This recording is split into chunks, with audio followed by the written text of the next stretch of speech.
Nandito na ako, mahal. Mahal, it's not what you think. Walang hiya ka, babae! Anong bagay sa'yo? Kakalbuhin kita! Ko! Langya ka, babae! Kayong bundok ka! Nagkamali ka ng kinalabang babae ka! Pensi ko pa talagang nilandi mo, ha? Mahal, nasasaktan si Magda. Mapapagastos pa tayo sa ginagawa mong yan eh. Baliw ka na, William! Matapos mo magpakasarap sa kama kasamang babaeng ito, tatawagin mo akong mahal? Mamaya ka sa akin. Uunahin ko muna itong babae mo at matutustoy ka na wawalang iyak! Kakalbuhin kita!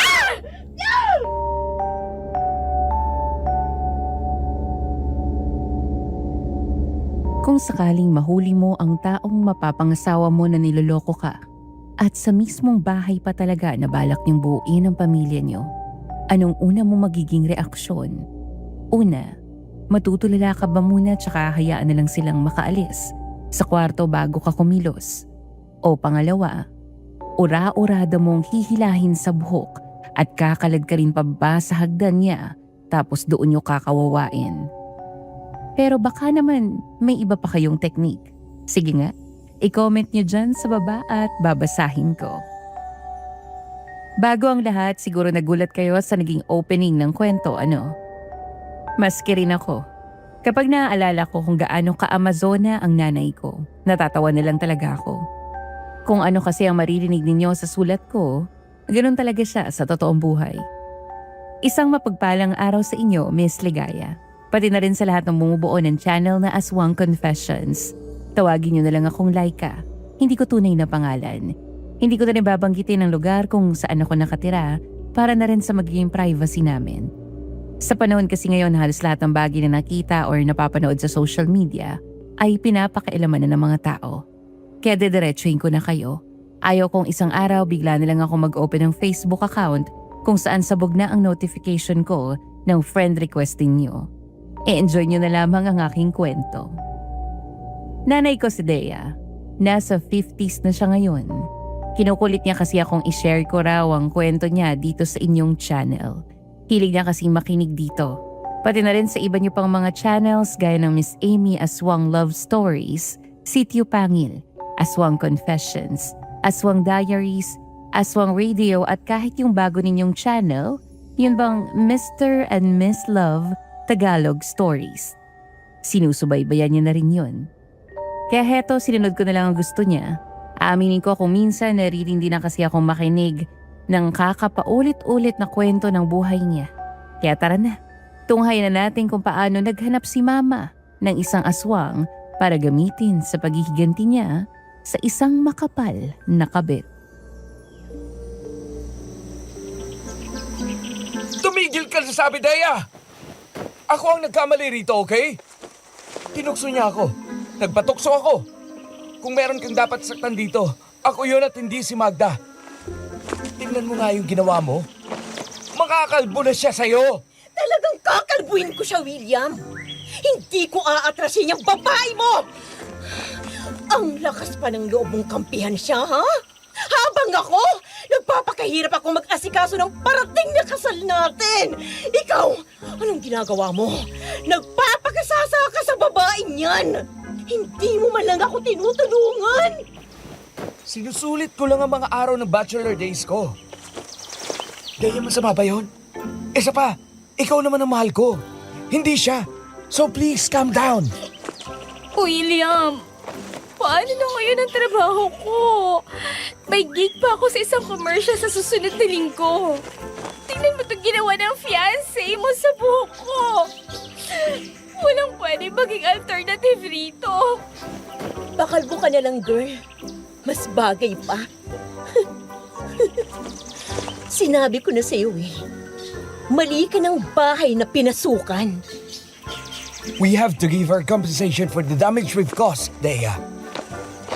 Baka maapektuhan ang trabaho niya. Pasensya ka na, Magda. At sinong pagbabayarin mo? Ako? Ulol! Magdusa ka, William. Gulo mo to.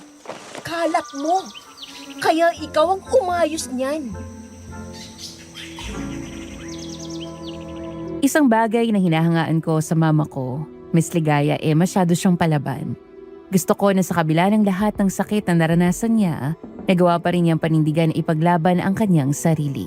Pero syempre, lahat naman ng taong may pinagdaraanan ay nagkakaroon pa rin ng pagkakataong ina-isolate nila ang kanilang mga sarili.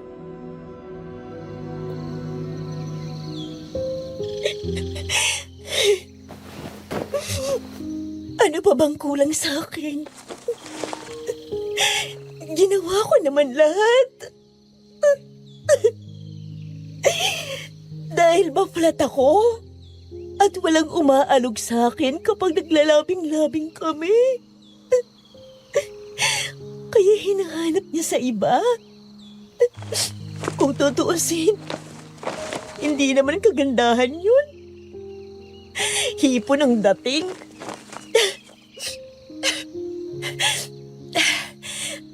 Hindi talaga bagay sa akin ang umiiyak. Pakiramdam ko, hindi ako to. Kaso, ang hindi ko lang maintindihan kay William, alam niyang tungkol sa nakaraan ko. Natuklasin niya kung paano ako naglulupasay, umiyak, at nahirapang mag-move on sa mga dati kong mga naging karelasyon. Dahil naging best friend muna kami bago naging magjowa. Tapos ganitong gagawin niya sa akin ngayon? Ang kapal ng mukha niya. Dea, lumabas ka dyan. Pag-usapan natin to. Umalis na si Magda. Kaya kung ano mang hinanakit mo sa akin, ilabas mo na ngayon. May panahon ka pa para umatras, William. Sinabi ko na sa'yo, tarantaduhin mo ng lahat ng babae na makilala mo. Wag lang ako. Kasi hindi talaga kita tatantanan. Di ba nag-usap na tayo? Bakit ang tigas pa rin ang ulo mo? Pasensya ka na, okay? Namimiss na kasi kita sa kama. Ayaw mo naman pumayag. Ang hilig mo kasing maniwala sa mga pamapamahiin na yan. Eh, hindi naman yan totoo. Tanga. Kung hindi ako maniniwala sa ganyan, ano sa tingin mong nangyayari sa atin ngayon? Talagang dito mo pa siya dinala? Sa magiging bahay pa lang natin? Hindi ka ba nag-iisip, ha? Pinundar nating dalawa to. Pinangarap para sa mga magiging anak natin. Tapos ganito lang ang gagawin mo? Dudumihin yun ang babae mo? I'm sorry na nga. Huwag ka na magbatiga sa akin, please.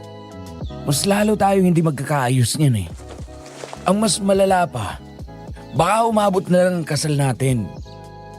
Pero ganito pa rin tayo. Hindi ko nga maramdamang sincere ka eh.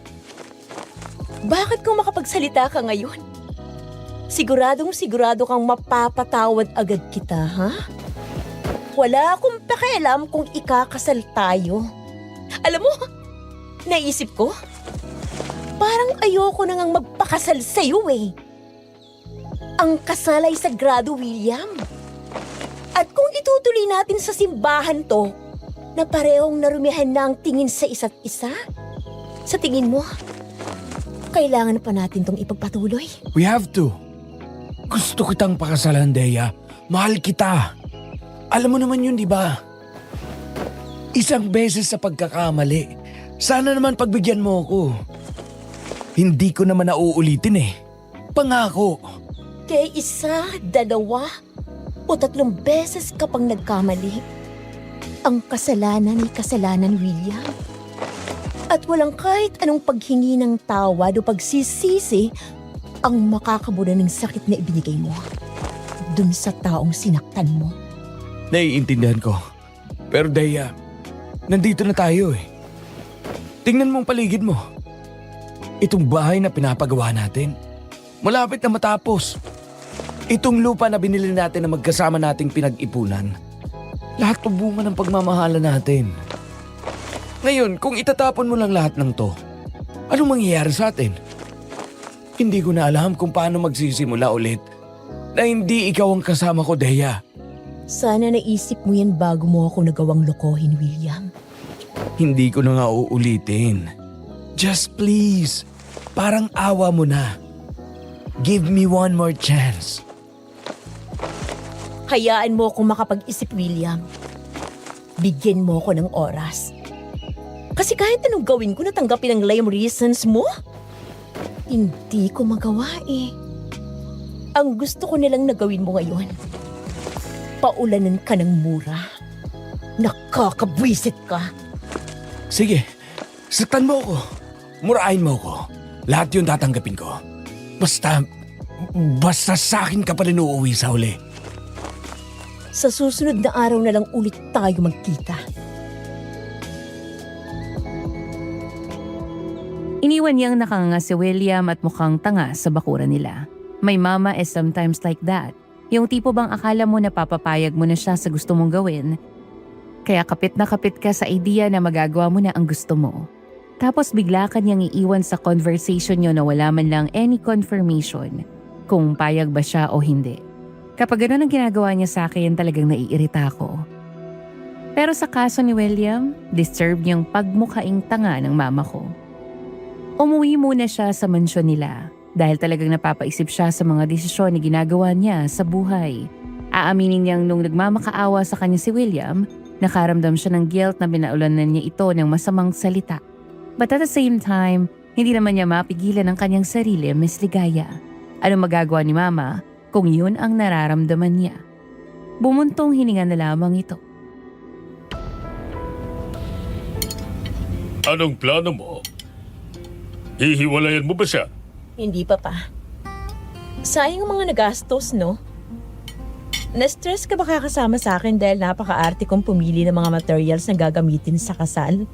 Tapos hihiwalayan ko lang siya. Kaysa naman mag-suffer ka sa ganong sitwasyon, Dea. Wala naman akong pakialam sa stress ko. Dahil wala pa yun sa kalahati ng naramdaman mo.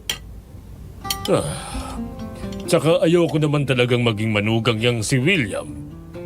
Hindi magandang pakiramdam ko sa kanya. Hindi naman ako nagkamali. Iyan ang pinagdaanan mo. Sa relasyon namin ng mama mo. Kahit kailan hindi ko naisip na lukuhin siya dahil alam ko ang nakaraan ng lolo mo sa lola mo. Hindi ko kayang iparamdam sa kanya yung sakit na naramdaman ko bilang anak nila. Kaya ikaw, ayokong maranasan mo yun. Kaso naranasan ko na, Papa. Hindi lang isang beses, kundi isa, dalawa. Ay naku, ewan. Ayoko nang isipin yan. Sa ngayon, pwede ba yung chance na lang muna kung ibibigay ko kay William? O hindi ang pagtuunan ko ng pansin? Kasi Papa, mahal ko si William. Sa lahat ng mga nakarelasyon ko noon, siya lang ang tanging lalaki na nakapagparanas sa akin na worth it akong mahalin. Kaso niloko ka niya. Kahit gaano pa kaganda ang memories niyong dalawa. Parang binawi rin naman dahil sinaktan ka niya. Bahala na nga. Kumain na nga po tayo. Masakit man kung pakikinggan pero may mga punto ang Papa Luis niya. Aanhin mo naman ang sandamakmak na magagandang regalo, pati na rin ang mga matatamis na palitan ng mga salita. Kung isang araw, bigla na lang yun masisira. Kaya pinag-isipan yun na mabuti ni Mama. Hanggang sa isang araw, naisipan niyang puntahan si William sa bahay nito. Hindi kasi niya nire-replyan ng mga text nito. Para na rin makasigurado, pinatay niya ang cellphone niya para matigil na rin ang kakaistorbo sa pag-iisip niya. Yung pagpunta niya, gusto niya lang naman kamustahin. Tingnan kung talaga bang nagsisisi ito.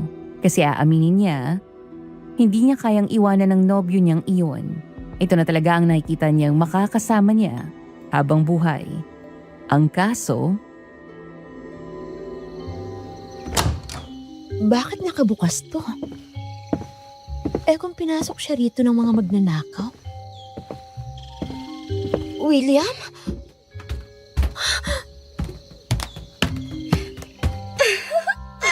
Ano ka ba? May Kiliti ako dyan. William naman. Bakit kasi ang lambot mo, Magda? Ang sarap mong yakap-yakapin at talik-halikan. Hindi ka nakakasawa eh. Talaga? Oo. Kung ganun, bakit ayaw mo pa rin iwanan si Dea para sa akin? Hiwalayan mo na siya. Para naman malaya na nating gawin lahat ng mga gusto nating gawin. Ayoko namang habang buhay akong mababrand na kapit, no? Buti nga, kaunting lambi mo lang, bumalik na agad ako sa'yo. Mga hayop.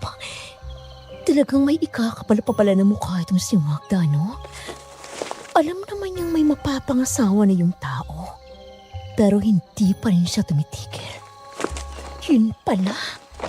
Pinapangarap na maging main chick. Alam mo namang hindi pwede. Ikakasal na kami. Ang dami ko nang ininvest sa pagsasama namin ni Dea, Magda. At kung mawawala lahat yun, ano na lang ang sasabihin ng mga tao sa paligid ko? Kinukumbinsi ko pa nga siyang wag na lang kaming mag-prenup para hati kami sa ari-arian niya. Alam mo naman sa kanya lang ako umaasa dahil itinakwil ako ng mga magulang ko. Hindi ko siya kayang mawala sa akin, Magda.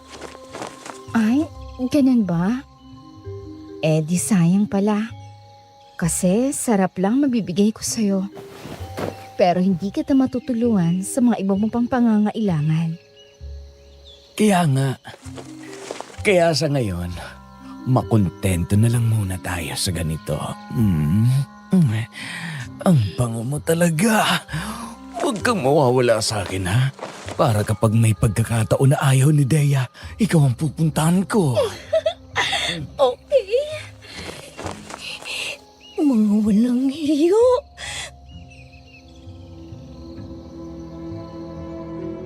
Halos takpan ni Mama ang tenga niya habang pinapakinggan ang mga malalanding tawa nito at palitan ng mga salita. Gustong-gusto niya silang sugurin, saktan at pagsalitaan. Pero naisip niya kahit magawa niya ang lahat ng yun, siya lang ang kawawa. Siya ang mapapahiya. Kasi uulit at uulit pa rin naman sila sa ganong behavior nila. Kaya isa lang ang naisip niya. Gusto niyang maghiganti. Gusto niyang iparana sa mga ito ang sakit na nararamdaman niya ngayon, na tipong ibinigay niya na ang lahat. Ginawa niya kung anong dapat. Pero bakit kailangan pa rin siyang lokohin? Hindi pa ba sapat yung mga pinagsamahan nila? Kailangan ba talaga ni William na hanapin sa ibang tao na makakaboost ng ego niya bilang lalaki? Habang iniisip niya ang mga yun, hiyang-hiya si Mama sa kanyang sarili. Pati na rin sa ibang mga tao na nakakakilala sa kanilang dalawa. Kaya naisip niya, gusto niyang maghiganti. Dahil ika nga nila, lintik lang ang walang ganti. Tandaan yung araw na tumagda, William. Sisiguraduhin ko dahil sinaktan niyo ako ngayon. Lahat ng sakit na ibinigay niyo sa akin, titriplin ko. Mahal, buti naman tumawag ka na. Ang tagal kong hinintay yung tawag mo eh. Miss na kita. Alam mo ba yun? Hindi ako makakain. Hindi rin ako makatulog. Kakaisip kung ano nang nangyayari sa'yo. Gustuhin man kitang puntahan. Alam ko magagalit ka lang sa akin. Kaya hinintay ko na lang tatawagan mo ako. Hindi naman ako nagkamali. Alam kong hindi mo ako matitiis, Dea. You wish, William. Sinabihan naman na kita, di ba? Kaya isa, dalawa, o di na mabilang sa daliri ang paghingi mo ng tawad. Hinding-hindi nun mabubura ang sakit na ibinigay mo sa akin. Pero mahal kita, Dea. Mahal din naman kita, William. Aaminin ko, mahal pa rin kita hanggang ngayon. Pero siguro, may mga bagay na kahit mahal natin, kailangan pa rin nating pakawalan. Teka. Anong ibig mong sabihin, Dea? Huwag kang magsalita ng ganyan. I'm sorry, William. Pero tingin ko, hindi na dapat pang matuloy ang kasal natin. What? No, Dea, please. Bye. Nagmaneho palayo si Mama sa bahay ni William. Pinupunasan niya ang luhang pumapatak sa pisngi niya dahil sunod-sunod ang pagpatak nito. Parang kinukumusta raw ang puso niya habang iniisip kung anong gagawin niya pag uwi niya. Nang biglang may humarang na itim na pusa sa kanyang harapan. Munti na siyang mauntog sa steering wheel. Paulit-ulit siyang nagmura sa utak niya dahil sa bilis ng pangyayari. Bumaba siya ng sasakyan para tingnan ang kalagayan ng pusa. Pero pagdating niya doon, wala namang pusa. Hindi makapaniwala si Mama Miss Ligaya dahil malinaw pa sa sikat ng araw na may nakita siya. Sa huli, bumalik na lang siya sa sasakyan at tuluyang umuwi sa kanila. Ilang araw matapos niyang matuklasan kung paano siya ulit nagawang lokohin ng fiancé niya, tinatawagan siya ng tinatawagan ni William. Nagmamakaawang patawarin siya ulit. Nabigyan siya ulit ng isa pang pagkakataon.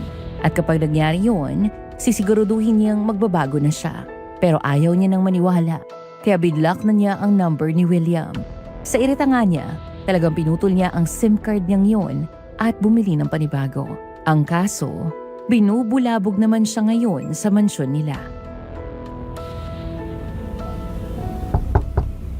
Dea, sino ba yung katok ng katok sa pintuan? Kanina pa yan ah. Bakit ba ayaw pang pagbuksan yan ni Manang Corazon? Wag na, Papa. Hayaan mong mabulok yan sa labas at kagat-kagatin ng lamok yung si William. Sinabihan ko na si Manang Corazon na wag siyang papasukin. Inimpurma ko na yung mga guard. Kasi ewan kung paano nakapasok yan. Ano na naman bang nangyari? Akala ko makikipag-ayos ka na sa kanya. In his effing dreams, Papa, narealize ko lang na once a cheater, always a cheater. Ang mga kagaya niya, wala dapat lugar sa mundo nating matitinong tao. Mapapagod din naman yan. Gaya ng kung paano ako napagod sa kanya. At talagang nagawa mo pang humugot, ha? Sigurado ka ba dyan sa desisyon mong yan? Baka naman isang araw, magulat na naman ako dahil dinala mo na naman siya rito. Mababatukan talaga kita, Dea. Sinasabi ko sa'yo. No way pa. Alam mo, tao lang din ako. Natututong mapagod kapag sobra na. Siya ang nagdesisyon ng path naming dalawa ngayon. At yun na yung path na maghiwalay. Hindi ba gusto niyang matapos ang pagkabinata niya?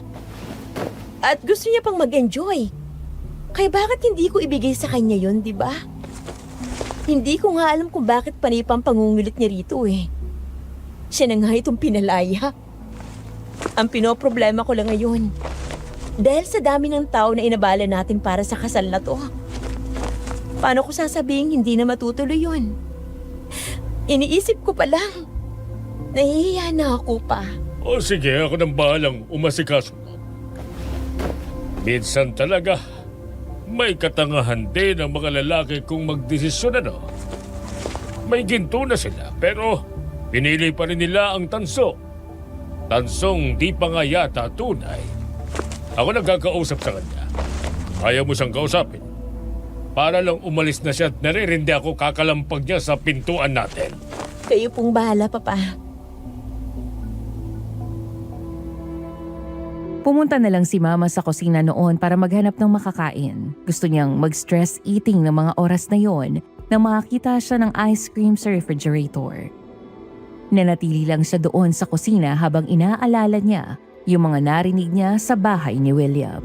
Hindi niya namalayang may luha na palang tumutulo sa pisngi niya kung hindi lang sumulpot ang mayordoma ng mansyon nila na si Manang Corazon.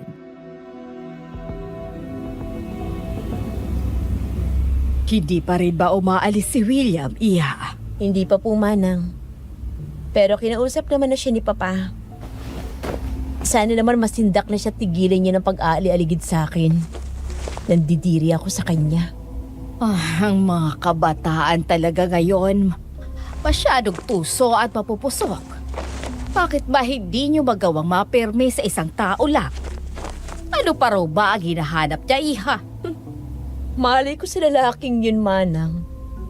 At sa totoo lang, hindi sapat para sa akin, niloko niya lang ako ng ganon. Hindi ako mapakali. Gusto kong gumanti sa kanya. Pero hindi ko alam kung sa paanong paraan ko gagawin yun. Bakit hindi mo alamin kung anong klaseng babaeng yon? Para alam mo kung paano mo siya pagbabayarin sa kasalanan niya sa'yo. May punto ka, Manang.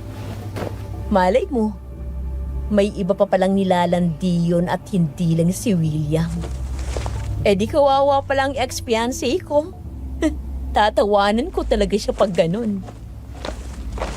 Basta siguraduhin mo lang na pulido ang pagtatrabaho mo, iha. Para namang gagawa ako ng krimen sa paraan ng pagkakasabi mo, Manang. Kalma!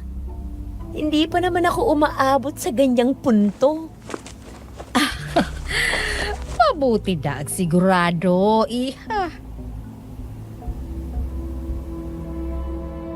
Nakatulog si Mama noon na hindi man lang humaharap kay William. Sa buong naging pagsasama raw nilang dalawa ni William, yun ang unang beses na nakatulog ng mahimbing si Mama. Dati kasi Miss Ligaya, lalo na kapag magkasama sila sa bahay ni William, para siyang nakakaramdam ng anxiety. At dahil nasanay siya na nasa tabi ni William, nagkaroon siya ng separation anxiety sa lalaki. Parang hindi niya kayang wala ito sa tabi niya. Lagi ang gusto niya ay magkasama lang silang dalawa. Noong una, masarap pa raw ang tulog ni Mama hanggang sa may biglang lumitaw na imahe sa kanyang panaginip. Isang lalaking matipuno ang pangangatawan, pero ang itsura, malariko yan. Idol niya raw ang yumaong aktor kaya titili na sana siya nang bigla itong nag-iba ng anyo. Naging dambuhalang itim na pusa raw ito. Napatili si Mama, pero hindi dahil sa kilig, kundi sa takot. Hindi pa kasi nakakaisang minuto nang bigla itong nagbago naman ang itsura. Naging isa itong malaking nilalang. May mahahabang pangil, matutulis na kuko, lawit ang mahabang dila at malaki ang bilog nitong mga mata. Direkta raw itong nakatitig sa kanya. Ni hindi niya mahulaan kung galit ba ang nilalaman noon o kung ano. Pero hindi maintindihan ni Mama kung bakit hindi pa rin siya tumatakbo sa kinatatayuan niya. Parang hindi siya natatakot, lalo na nang kinausap siya nito. Patagal na kitang hinihintay. Magkakilala ba tayo? Tsaka, bakit ang bilis mong magpalit ng anyo? Kanina lang, ang kisig-kisig mo tapos ngayon, para ka ng halimaw? Hindi mo ako kilala pero ikaw, makikilala mo pa lang ako. Alam kong tungkol sa napagdaanan mo sa nobyo mong si William. At gusto mong magiganti sa kanya, hindi ba? Oo, gusto ko. Pero paano mo nilaman? Matagal ko na siyang binabantayan. Dahil sa isang babaeng nagngangalang Magda. Si Magda, ang babaeng yun. Kabit siya ng lalaking mapapangasawa ko. Magkaano-ano kayo ni Magda, ha? Pinadala ka ba niya para takutin ako? O para patayin? Kung oo, pues, sa oras na magising ako sa mahabang panaginip na to, uunahan ko na siya. At sisiguraduhin kong hindi na siya sisikatan pa ng araw. Hindi mo alam ang sinasabi mo, Thea. Hindi mo kilalang babaeng yun. Baka nga ikaw pang durugin nun. Kung sakali mang gawin mong plano mo. Kaya kung ako sa'yo, siguraduhin mo munang papasukin mo bago ka gumawa ng hakbang. Sa tingin mo ba, natatakot ako sa kanya? Kung sa'yo nga na isang halimaw, hindi man lang nanlambot ang mga tuhod ko. Kung kilala mo si Magda, sabihin mo sa kanya, hindi ko siya uurungan. Magtutuos kaming dalawa. Dahil ang galit ko, hindi kailanman maaalis hanggat hindi ko na ibabalik sa kanya lahat ng sakit na pinaramdam nila sa akin ng nobyo ko. Hinahanap ko rin siya. Dahil ang babaeng niyo, kailangan mapigilan agad. Inuubos niya ang mga kalalakiang nagtataksil sa mga asawa nila para mas maging malakas siya. Anong ibig mong sabihin? Sasagot pa lang sana ang lalaki sa panaginip niya nang bigla raw siyang magising mula sa malalim na pagkakatulog. Ang bilis daw ng paghinga niya. Nang tingnan niya ang paligid, normal naman lahat. Maliwanag na. Parang walang bakas tong sa panaginip niya. Pero hindi maintindihan ni Mama kung bakit parang napakatotoo sa pakiramdam ng kanyang panaginip. Anong pinaghihiwatig nun? Natigilan lang siya sa pag-iisip nang may kumatok sa pintuan niya. Pagbukas niya ng pintuan, bumungad sa kanya si Manang Corazon. Gayak na gayak ang itsura nito kaya inusisa na niya kung saan ang punta nito. Magandang umaga, Manang. Saan pong punta niyo? Magandang umaga rin, iha. Pamamalengke lang sana ako. Paubos na kasi yung stock natin sa refrigerator. Gusto nagpapabog kumain ng sinigang na baboy para sa tanghalian. Kinatok lang kita para gisingin at sabihan na rin na kumain. Dahil may iniwan naman ako almusal mo sa labesa. Wala kasi ang papa mo, may lakad. Ganun po ba? Salamat, Manang. Medyo naboboard po kasi ako dito sa bahay eh. Pwede ho kayang sumama na lang ako sa'yo? Para naman hindi lang ako nakatunganga rito buong araw. Kakaisip kung saan ako nagkulang. Ikaw talaga, iha. Napakapilya mong bata ka. O siya, sige. Kumain ka muna at gumayak na rin. Hihintayin na lang kita. Maganda nga yung plano mo para hindi ka naman nalulungkot dito. Sige po, Manang. Susunod lang po ako sa inyo sa baba. Hindi alam ni Mama kung anong pumasok sa isip niya nung araw na yun o kung talaga bang gusto na niya magbago ng paraan ng pag-move on. Hindi naman kasi madali, okay? Ilang taon din silang naging magkarelasyon ni William, Miss Tigaya. Kaya kilala na nila ang isa't isa. O si Mama lang. Kasi sa kanilang dalawa si Mama lang naman ang mahilig magbahagi ng sarili niya kay William. Dahil hindi naman masyadong nag-open up sa kanya ang lalaki. Kaya naisip niya, baka yun ang dahilan kung bakit nagulat siyang kaya siya nito iniwan o niloko ay dahil hindi pa niya talaga lubusang kilala ang lalaki. Pagbaba niya, nakita niyang pinaghahandaan na siya ng pagkain ni Manang Corazon. Kaya tinulungan niya na ang matanda, tsaka siya nagsimulang kumain. Habang kumakain, hindi niya maiwasang isipin ang kanyang panaginip noong gabing iyon. Kasi talagang totoong-totoo yun at mukhang binibigyan siya ng lalaking iyon sa kanyang panaginip ng isang babala. Anong nangyari sa'yo, Dea? Natulala ka na dyan. Ayaw mo ba nagluto ko? Siyempre naman, gustong-gusto ko, Manang. Ikaw nagluto eh. Kaya lang may iniisip po ako eh. Halata nga. Ang lalim ng iniisip mo eh. Ano ba yon? Tungkol na naman ba kay William? Alam mo, iha, hindi mo na siya dapat binibigyan ng espasyo sa isip mo. Baka kasi kapag inisip mo ng inisip... Hindi yun, Manang. Ay, paano ko ba sasabihin to? Ano kasi, meron kasing lalaki sa panaginip ko kagabi, tapos... Talaga, iha? Sino naman yan? Baka yan ang bagong makakatuluyan mo. Si Manang naman. Hindi, no? Pero in fairness, gwapo siya. Malaking muscles. Mas malaki kesa kay William. Halatang inaalagaan na yung sarili. Kaso Manang, bigla ba namang nag-transform na pusa? Hindi ko pa nga na-enjoy tingnan eh. Naging halimaw na sa huli. Hinilabutin nga ako eh. Halimaw! Balaaswang baka mo. Oo, Manang. Yun bang napaparood natin sa television dati, tapos kinukwento niyo sa akin bago ako matulog? Manang, totoo po ba sila? Nakakakilabot pala talagang makakita ng ganun. Oo naman, iha. Totoo talaga ang tungkol sa kanila. Hindi naman ako magkukwento sa'yo na gawa-gawa lang. Marami nun sa baryo namin. At dinig ko sa kabilang baryo meron din. Hindi mo nga lang malalaman kung sila nga talaga ang nakakasalamuha mo. Dahil iba naman ang itsura nila sa umaga. Pwedeng pusa, pwedeng tao, pwedeng kahit anong uri ng hayop na nakikita natin sa paligid. Tuwing gabi lang naman sila talaga nag-iiba ng anyo. Pero naman tuwing kabilugan ng buwan. Ganun po ba?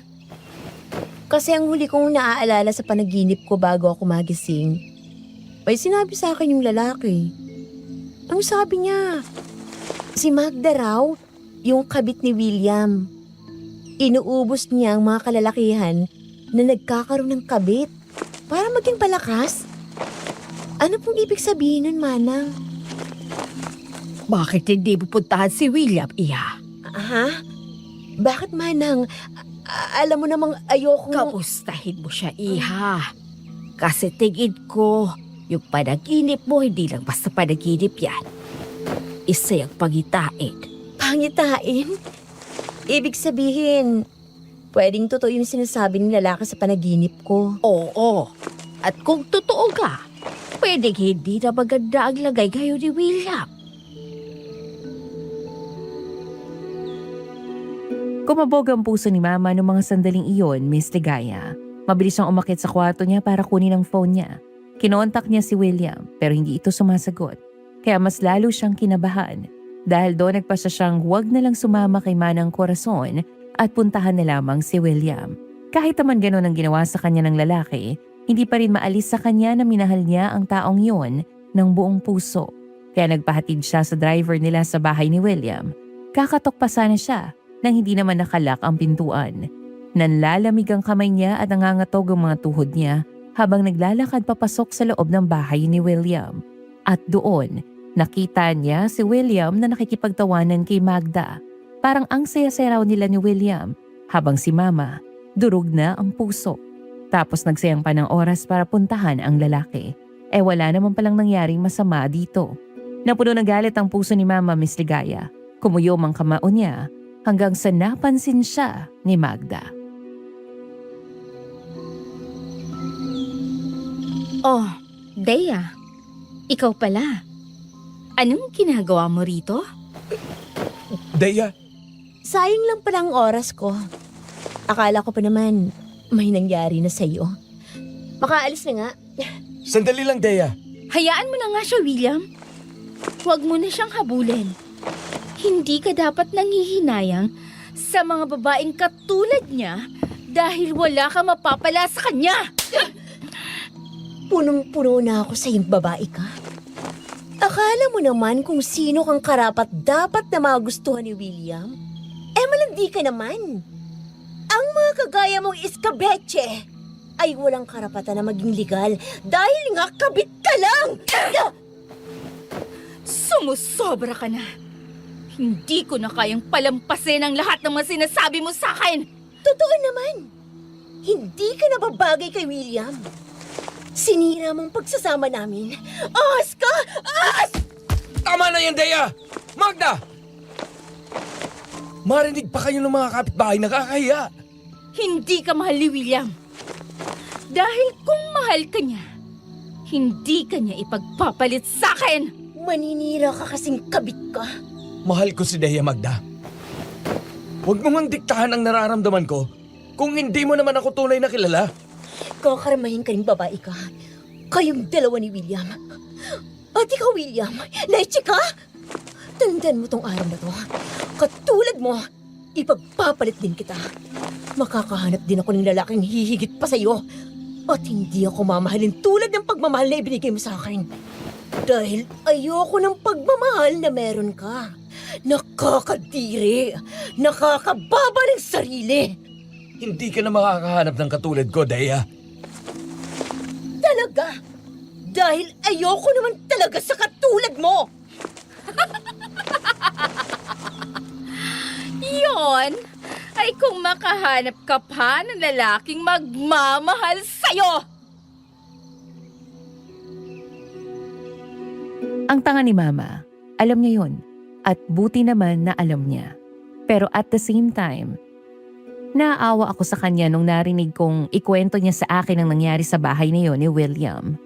Miss Ligaya, kahit anong gawin niyang pag-iisip ng malalim, wala talagang pumapasok sa utak niya kung ano bang nagawa niyang mali para tratuhin siya ng ganoon. Nagmahal lang naman siya, pero bakit kailangan pa niyang maloko? Kaya paglabas niya ng bahay ni William, doon na raw tuluyang bumuhos ang luha niya. Napaupo pa siya sa gutter. Aaminin niya hindi niya alam kung paano siya babangon ulit. Hindi niya kasi ma-imagine na ibang lalaki ang makakasama niya hanggang dulo. Kaya hindi niya mag-get si William kung paano nito nagawang ipagpalit siya ng gano'n na lang. Nasa gitna pa siya ng pag-iyak nang may nag-abot sa kanya ng panyo. Pag-angat niya ng ulo niya, nakita niya ang isang lalaki. Natatabunan niyo ng liwanag ng araw, kaya hindi niya makita kung ano ang itsura nito.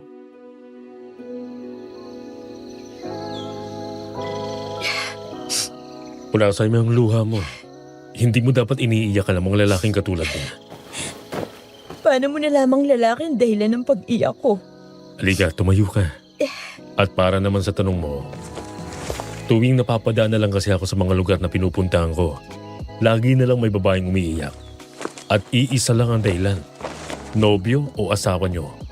Teka, parang familiar sa akin ang boses at itsura mo. Nagkita na ba tayo noon? Sorry to disappoint you, miss, pero hindi pa.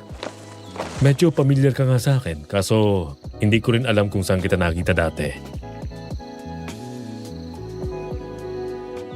Hindi maipaliwanag ni Mama ang dahilan kung bakit parang ang gaan-gaan daw ng pakiramdam niya sa lalaking kaharap niya. Sa pagtitig pa lang ng mga mata nito sa kanya, halata mo na ang simpatya. At si Mama ang tipo ng babaeng ayaw niyang kinakaawaan siya. Dahil kung katangahan man ang nagiging desisyon niya yun. Pinili niya. Kung masaktan siya, edi masaktan siya. Kung masaya, edi masaya. Ang mahalaga bawat daan na pinipili niya, may natutunan siya. Pero ang hindi niya lang maipaliwanag sa sarili niya ay kung bakit may kung anong urge siya na nagustong magsumbong sa lalaki na humingi ng tulong. Nasabihin dito ang lahat ng hinanakit niya kahit wala namang saysay dahil maghihiwalay rin naman ang landas nila at makakalimutan din siya nito.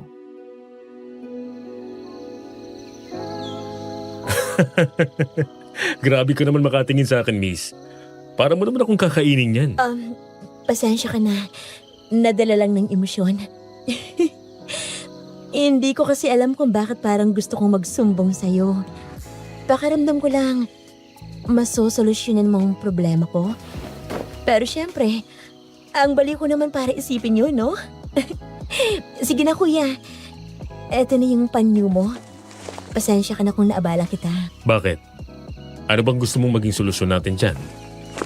Gusto mo bang pagsilosin ng nobyo mo? Paano mo nahulaan? Ang ibig kong sabihin, wala akong nobyo, no? Wala na. Mula nung pinili niyang kabit niya. Mukhang napapanahon na talaga mga kabit ngayon. Tsaka wag mo nang itanggi. Halata sa mukha mo na yun ang gusto mong sabihin sa akin. Pwede naman pero may talent fee to, ha? Ano bang gusto mong gawin natin? Huwag na lang kaya nating pagsilosin. Alam mo kasi, yung mayordoma namin, may sinabi sa akin tungkol sa mga aswang. Samahan mo na lang kaya ako maghanap nun. Para naman, maibalik ko sa makapalang mukha na kabit ng ex ko ang lahat ng ginawa niya sa akin. Aswang? Oo, aswang nga. Tingin mo, meron pang ganun ngayon? Kaso sabi ni Manang Corazon, hindi mo daw malalaman kung anong itsura nila pag umaga. Dahil pwede silang normal na tao lang na nakakasalamuhan natin eh. Oo. Gaya nito sa atin. Nakasalamuha mo ako pero wala kang ideya kung ano ako sa gabi. Huwag mong sabihin aswang ka. Sa gwapo mong yan? Imposible. Sandali. Yung lalaki sa panaginip ko, ikaw na ikaw ang itsura niya eh. Kapag sinabi ko ba sa yung aswang ako, maniniwala ka? Hindi. Yun ang punto ko. Kahit sino ang makita o makasalamuha mo sa umaga, pwedeng maging aswang. Pero mas mapapatunayan mo lang yun pag sumapit na ang gabi. Eh di hindi ka aswang. Depende kung anong paniniwalaan mo. Tsaka kung pag-usapan natin ang aswang, parang wala kang takot ha. Hindi ka ba nag-aalala para sa sarili mo? Mag-aalala lang ako kapag sinunggaban mo ko. Siyempre mamamatay ako eh. Ayoko pang mamatay no. Ganun ang mga halimaw, di ba? Pero hindi naman lahat ng alimaw ay pare-pareho, miss. Yung iba ang kinakain nila mga hayop lang. Ang iba naman, oo, tao ang target nila. Minsan kasi, doon nila nakukuha ang lakas na inaasam nila. Pero meron ding sarili nilang kalahi ang hinahanting nila para pigilan na makapaghasik pa ng lagim. Alam mo, Hindi ko kasi alam kung maniniwala ka sa akin kapag shinare ko sa iyo to eh. Bakit? Ano ba yon? Kahit ano naman, pinakikinggan ko. Talaga. Huwag mong iisiping baliw ako ah. Kasi totoo naman yung nakita ko eh. O sige, sabihin mo na. Pero teka, huwag tayo dito. Baka may makarinig pa sa atin eh. Halika, samahan mo ako sa plaza. Sandali ah. Magpapaalam muna ako sa driver ko. Manong, puntahan mo na lang ako sa plaza ha. May kasama kasi ako maglalakad eh. Halika na kuya. Punta na tayo doon. Tara. Pagdating nila sa plaza, umupo si Mama pati na rin ang lalaki sa isa sa mga parang bench doon. Buti na lang hindi ganoon kasakit sa balat ang sinag ng araw. Ano ba yung sasabihin mo? Kasi kanina, nag-away kami nung kabit ng ex ko. Talagang ginaganan ko siya. Kaso, nawala ako sa focus. Nakita ko bigla na parang mabilis na nagbago yung color ng mga mata niya. Parang naging pula. Napuno rin ng galit yun. Kaya nang hilahin ako ni William, wala na akong nagawa. Nagpatangay na lang ako sa kanya. Tapos pakiramdam ko, para akong naging lutang. Tipong disoriented sa nangyayari sa paligid. Alam mo ba yung pakiramdam na parang hinihipnotismo ka ng taong kausap mo? Ganon. Ngayon lang ako nakakita nun eh. Mukhang may mali dyan sa kabit ng ex mo eh. Alam ko na kung anong pwede mong gawin para malaman mo kung anong meron sa kanya at magawa mo yung gusto mong paghihigante. Paano naman? Imbestigahan mo siya. Alamin mo kung saan umuwi. Manmanan mo yung bawat galaw. Tapos pag nahuli mo, tsaka mo kumprontahin. Ayos ba? Oo nga no. Bakit ba hindi ko naisip yun? Salamat ah. Pero teka, hindi ko alam kung paano magsisimula eh. Una, base sa nakita mo, may isang klase ng tao na makakapagpaliwanag kung ano yon. Doon tayo lalapit para malaman ang totoo. Saan naman? Sa albularyo. Albularyo? Sigurado ka bang may mahahanap pa tayong ganyan ngayon? Oo naman. Ang totoo nga niyan, may kilala akong albularyo eh. Gusto mo bang punta natin? Para naman hindi ka masyadong bulabugin yung tungkol sa babae ng ex mo. Sige. Para kung sakali, masagip ko pa rin si William mula sa babaeng yun. Kahit kasi sabihing niloko niya ako, ibang usapan pa rin pag doble-doble ang ginawa sa kanya. Mahal mo talaga yung ex mong yun, oh. Kahit harap-harapan ka na niyang tinatarantado. Ay, pero kung sa bagay, iba-iba nga naman tayo. Kung ako ang niloko ng ganyan, sus, hahalakhak pa ako. Kasi karma niya yun eh. Kung doble mo ng balik sa kanya, deserve niya yun. Dahil ginago niya ako. Minahal ko eh. Pakakasalan ko nga dapat. Kasi sa tagal ng taon ng pagsasama namin, ipinakita niya sa akin na karapat dapat siya para sa pagmamahal ko. Anong natutunan mo mula doon? Na minsan, hindi nakadepende sa taon ng pagsasama ang totoong pagmamahal. Kundi kung hanggang saan niya kayang maging tapat sa'yo at sa pagmamahal na meron siya para sa'yo. Ang hiling ko para sa'yo? Makalimutan mo na siya. Halika na nga. Punta na natin yung albularyo na kilala ko bago pa maggabi. Kaya ganoon ang ginawa nila, Miss Ligaya. Pinuntahan nila ang lugar ng lalaki na nakilala ni Mama. Mas mabuti na rin yun na sasakyan nila ang gamit para masigurado rin ang safety niya. At nang malapit na sila sa pupuntahan nila, nagsalita bigla si Mama. Ano nga palang pangalan mo? Kanina pa tayo magkausap, pero hindi ko man lang nalaman kung sino ka. Tawagin mo na lang akong Dennis. Ikaw ba? Daya, gaya-gaya ka ng unang letra ng pangalan ah. Masisisi mo ba ang mga magulang ko kung yun ang tawag nila sa akin? Labo mo rin, no? Oh, nandito na pala tayo. Baba na tayo. Oo, halika na. Isama mo na rin ang driver mo para may umalalay sa'yo. Okay, tara. Manong, sama ka na rin. Sige po, ma'am. Eto na yung lugar nyo. Parang ang tahimik naman. Walang masyadong tao sa labas. Wala rin ako nakikitang mga batang naglalaro. Di ba, Manong? Oo, ma'am. Pero baka ganun talaga sa kanila.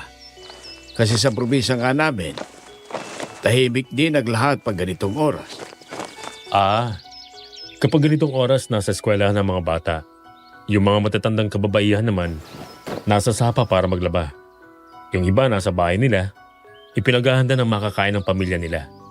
Habang ang mga kalalakihan naman nasa bukid. O tara, punta natin yung bahay ng albularyo. Kung ganon, napakadisiplinado naman pala ng baryo nyo. Parang namumuhay pa rin kayo sa sinaunang panahon. Parang ganun na nga. Sino yan? Ako to, Mang Arbel. Oh, ay Dennis, ikaw pala. May balita ka na ba? Kasama mo ba to? Oo, Mang Arbel. May kailangan lang kaming ikonsulta sa'yo. Ito si Dea, bagong kaibigan ko. Dea, ito naman ang sinasabi ko sa yung albularyo na kakilala ko. At ang driver nila. Magandang umaga po, Mang Arbel. Nako, pasok kayo. Pagpasensyahan nyo na ang bahay ko, medyo magulo pa. Hindi pa kasi ako nakakapagligpit dito. Umupo na lang kayo dyan sa kawayang upuan ko. Hindi naman nagpasabi tong si Dennis na pupunta pala kayo rito ngayon. Hindi ko rin naman inaasahan na mangyayari to, Mang Arbel eh. Tsaka, pwede bang kausapin ka muna sandali? Ay oo. O sige, ipaghahanda ko na lang din ang maiinom itong mga kasama mo. Naku, kahit hindi na po. Maraming salamat. Kukuhanan pa rin namin kayo, Dea. Sige, maiwan muna kayo rito ha. Babalik din kami kaagad. Lumayo nga sina Dennis at Mang Arbel sa kanila para mag-usap, Miss Ligaya. Medyo may kalayuan ang inuupuan nila na nasa bungad ng pinto. Yung dalawa kasi ay nasa parang dirty kitchen ng bahay na yon. Ang bahay ay gawa sa kawayan. Habang ang kisame naman ay lumat butas-butas ang yero. Trapa lang din ang nagsisilbing bintana. Tapos may butas rin. Pero ang ipinagtataka noon ni Mama ay hindi ang ayos ng bahay, Miss Ligaya, kundi ang expectations na mapupuno ng mga halamang gamot o di kaya mga nakasabit na langis sa bawat sulok ng bahay. Imbes kasi na ganoon ang nakita niya, kabaligtaran. Puro mga patalim ang nakasabit sa dingding. May mahaba, may maiksi, may kalawangin, may makintab na parang bagong hasa. Para bang hindi manggagamot ang nakatira roon, kundi mangangaso. At habang nakatitig si Mama sa mga patalim na yon, Miss Ligaya, bigla raw niyang narinig ang mahinang usapan ni na Dennis at Mang Arbel mula sa bungad ng pinto. Sigurado ka ba sa babaeng yan, Dennis? Oo, siya mismo ang naghahanap ng aswang. Hindi mo yata naiintindihan. Kapag pumasok siya sa mundong ito, wala nang atrasan. Alam ko. At kapag nalaman niyang isa ka sa kanila, Mas mabuti nang ang nanggaling sa akin kaysa sa kabit na gusto niyang hulihin. Doon daw biglang kinabahan si Mama, Miss Ligaya. Kasi sa unang pagkakataon mula nang pumasok siya sa bahay na yon, naramdaman niyang mali ang pinasok niyang laban. nasabi sa akin ni Dennis ang gusto mong mangyari, Dea. Opo, nag-usap po kami. Ang sabi niya sa mga ganitong bagay, kayo raw po ang pwede naming lapitan. Didiretsuhin na kita, Iya. Hindi ako albularyo. Ho? Ano pong ibig niyo sabihin, Mang Arbel? Kaya nga po ako dinala rito ni Dennis dahil albularyo raw kayo. Albularyo pa rin naman ako ngayon, Iya. Hindi na lang ganun kalakas dahil naparusahan ako ng kalahi namin noon. Kung hindi niya ako tinulungan. Sandali. Naguguluhan kasi ako eh. Kung hindi ka albularyo, Mang Arbel, ano ka? At kung iniwan mo ang pagiging albularyo, o kung anumang rason na meron ka, na siyang dahilan para tulungan mo si Dennis, sino siya? Isa ako sa mga napapaisip ka kung meron pa bang mahanap na gano'n sa panahon ngayon. Ibig mong sabihin, isa kang aswang? Ma'am Dea, ay mauna na ho ako. Ihintay ko na lang kayo sa labas. Manong sandali. Huwag kang lumabas. Huwag mo akong iwanan dito. Maupo ka muna, pre. Huwag kang kabahan. Hindi ka naman sasaktan ni Dennis. Hindi ako katulad ng mga aswang na nakasanayan nyo. Hindi ako nagpapalitangan nyo tuwing pagsapit ng alas 12 ng madaling araw. Hindi rin ako yung tipong gumagapang sa mga bubong para lang manakot. Wala akong pakpak. At mas lalong ayoko sa lamang loob ng tao. Ha? Kung hindi ka lahat ng nabanggit, edi anong klaseng aswang ka? Siya ang klase ng aswang na pumapatay ng kapwa niya aswang, Dea. At sa tingin ko, ikaw ang makakatulong sa akin sa susunod kong misyon, Dea. Paano ko naman gagawin yun? Wala naman akong kapangyarihan na tulad ng sa inyo. Hindi mo kailangan magkaroon ng kapangyarihan o maging isang aswang kagaya ko, Dea. Dahil malapit sa iyo ang susunod kong target. Malaya akong magagawang patayin siya. Sino bang tinutukoy ninyo? Si Magda. Si Magda? Pero teka, paano, alam mo ba kung anong dahilan ng pagpunta ko nun sa bahay ni William, ha? Dennis? Kasi, Nananaginip ka ng isang babala. Oo, alam ko.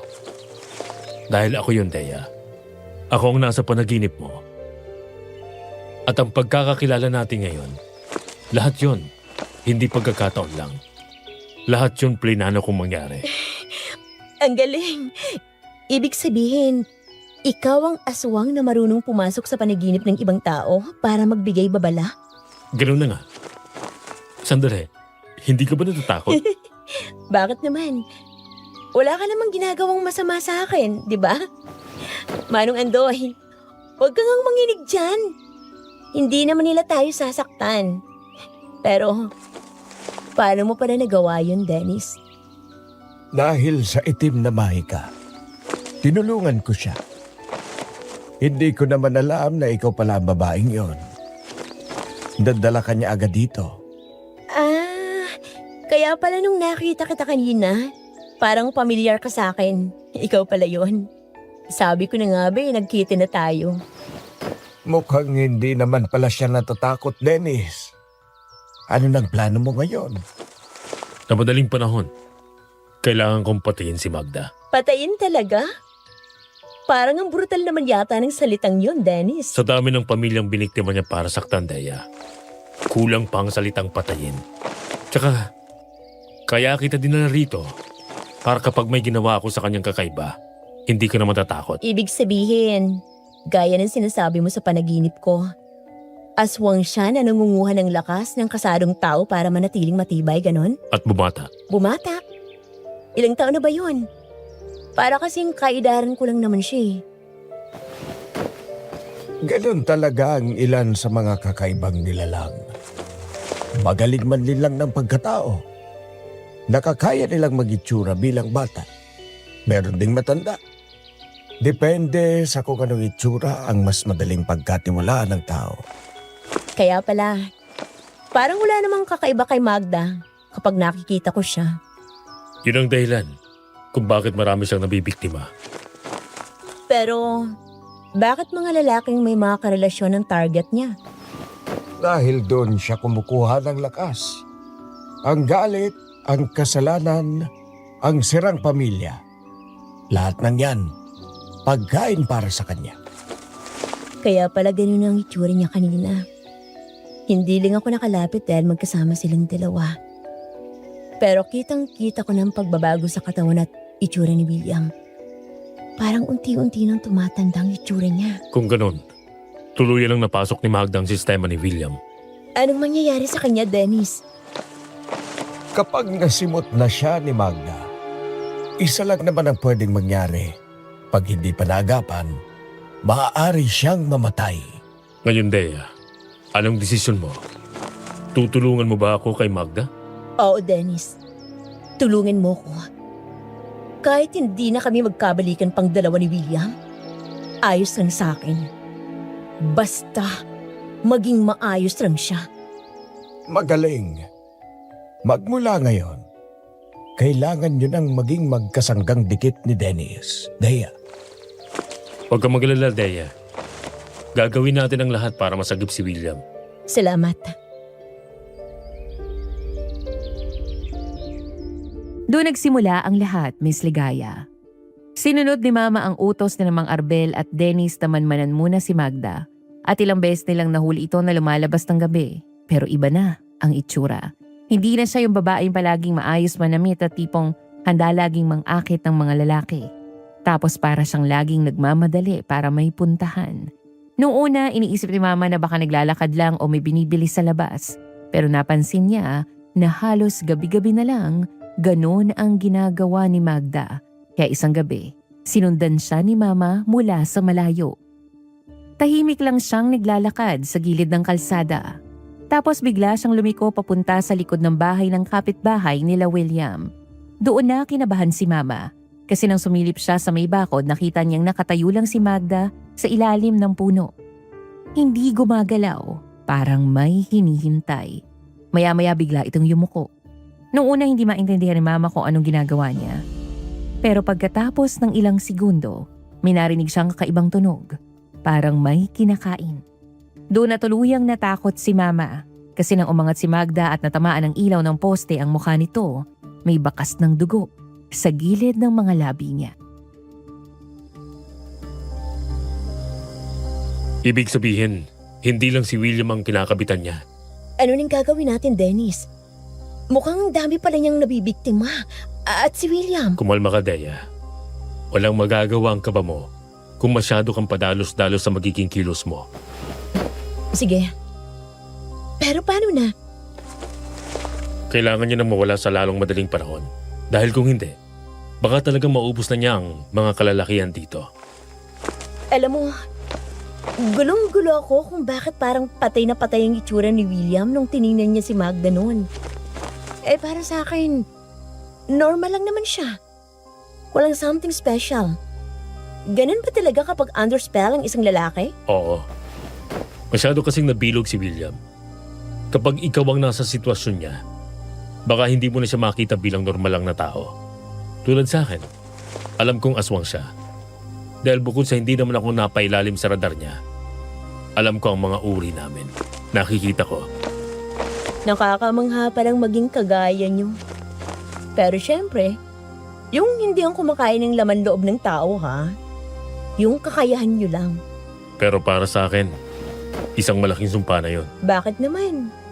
At saka, alam mo, nagtataka ako eh. Ngayon lang kasi ako nakarinig ng aswang na kumakalaban sa kapwa niya. Paano ka ba napunta sa ganyang sitwasyon? Matagal na yon. Bata pa lang ako nung una kong nalaman kung ano talaga ako. Ibig mong sabihin, ipinanganak ka talagang aswang. Oo. Pero hindi ko alam nun. Lumaki akong normal lang. May pamilya, may kaibigan. Akala ko, tao lang din akong tulad ng lahat. Nung nagbinata ako, mga edad na 21, may mga gabi na bigla na lang akong nagigising na parang may kung anong nag-uudyok sa akin. Parang may gutom akong nararamdaman na hindi ko maipaliwanag. Gutom? Yung tipong gusto mong kumain ng sariwang karne ng hayop, ganon? Buti sana kung hayop ang gusto kong kainin nun. Pero hindi. Lamang loob ng tao. Yun ang tingin ko makakabusog sa akin ng mga panahong yun, Dea. Diyos ko. Tapos, anong nangyari? Doon ko naintindihan kung ano ako. Pero ayoko maging ganun. Ayokong maging halimaw. Paano mo napigilan? Hindi ko lang alam kung matatawag ba itong pagpigil o parusa sa sarili. Pero tuwing nararamdaman ko yon, hinahanap ko ang mga katulad ko. Mga aswang? Oo. Yung mga hindi na kayang pigilan ng sarili nila.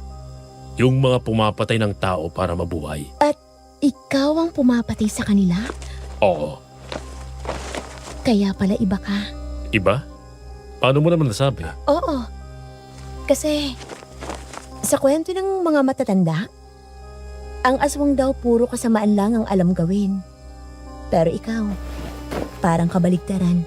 Huwag mo ako masyadong hangaan, Dea. Hindi pa rin nagbabago ang katotohanan, halimaw pa rin ako. Para sa akin, Dennis, hindi. Anong ibig mong sabihin? Kung halimaw ka, bakit ikaw pang pumipigil sa kanila? Alam mo, Dennis, ngayon lang ako nakarinig ng aswang na kagaya mo. Hindi ako makapaniwala na may mga kagaya mo pa pala sa mundo. At ngayon lang din ako nakakita ng tao na hindi tumatakbo palayo kapag nalaman kung ano ako. Siguro kasi, hindi naman kita kinatatakutan. Sigurado ka? Baka sinasabi mo lang yan para hindi masaktan ang damdamin ko. Kasi kahit naman matakot ka sa akin, ayos lang. Mula nang mamulat ako sa realidad na ang tingin ng mga normal na tao sa amin ay salot sa lipunan, nasanay na ako. Ako na rin ang lumayo habang ginagawa ang kailangan kong gawin. Yun ang pigilan ng kasamaan. Kahit kapalit pa nun ang buhay ko at ang pagiging kalaban ng mga kalahi ko. Nako, hindi talaga, Dennis. Sa totoo lang, mas interesado pa nga ako sa iyo eh. Kung ako sa'yo, ngayon pa lang, pigilan mo na kung ano yan. Dahil pagkatapos nitong mission natin, hindi na rin naman tayo ulit magkikita. Ilang linggo pa lang naman silang magkasama ni Dennis para sa misyon nila. Pero ang hindi maintindihan ni Mama ay kung bakit nakaramdam siya ng lungkot sa sinabi nito. Dapat madali lang naman niyang tanggapin yun kasi may punto naman siya. Ano pa bang gagawin nila kung hindi pa sila maghihiwalay ng landas pagkatapos ng lahat, hindi ba? Kaya anong gabing yun, tulala siya sa kawalan nang makarating siya sa harap ng gate nila. Bumaba siya sa kotse para buksan ito, pero bago pa niya mahawakan ng kandado, bigla nalang may sumakmal sa kanya mula sa likuran. Nagulat si Mama at muntik nang mapasigaw, pero agad siyang nahila palayo sa ilaw ng poste sa tapat ng bahay nila. Mabilis ang mga pangyayari. Parang wala siyang pagkakataong makalaban. Ramdam niya ang matitigas na daliri na mahigpit na nakahawak sa braso niya. Sinubukan niyang pumiglas. Pilit siyang kumawala habang nagtataka kung sino ang taong may ganoong lakas.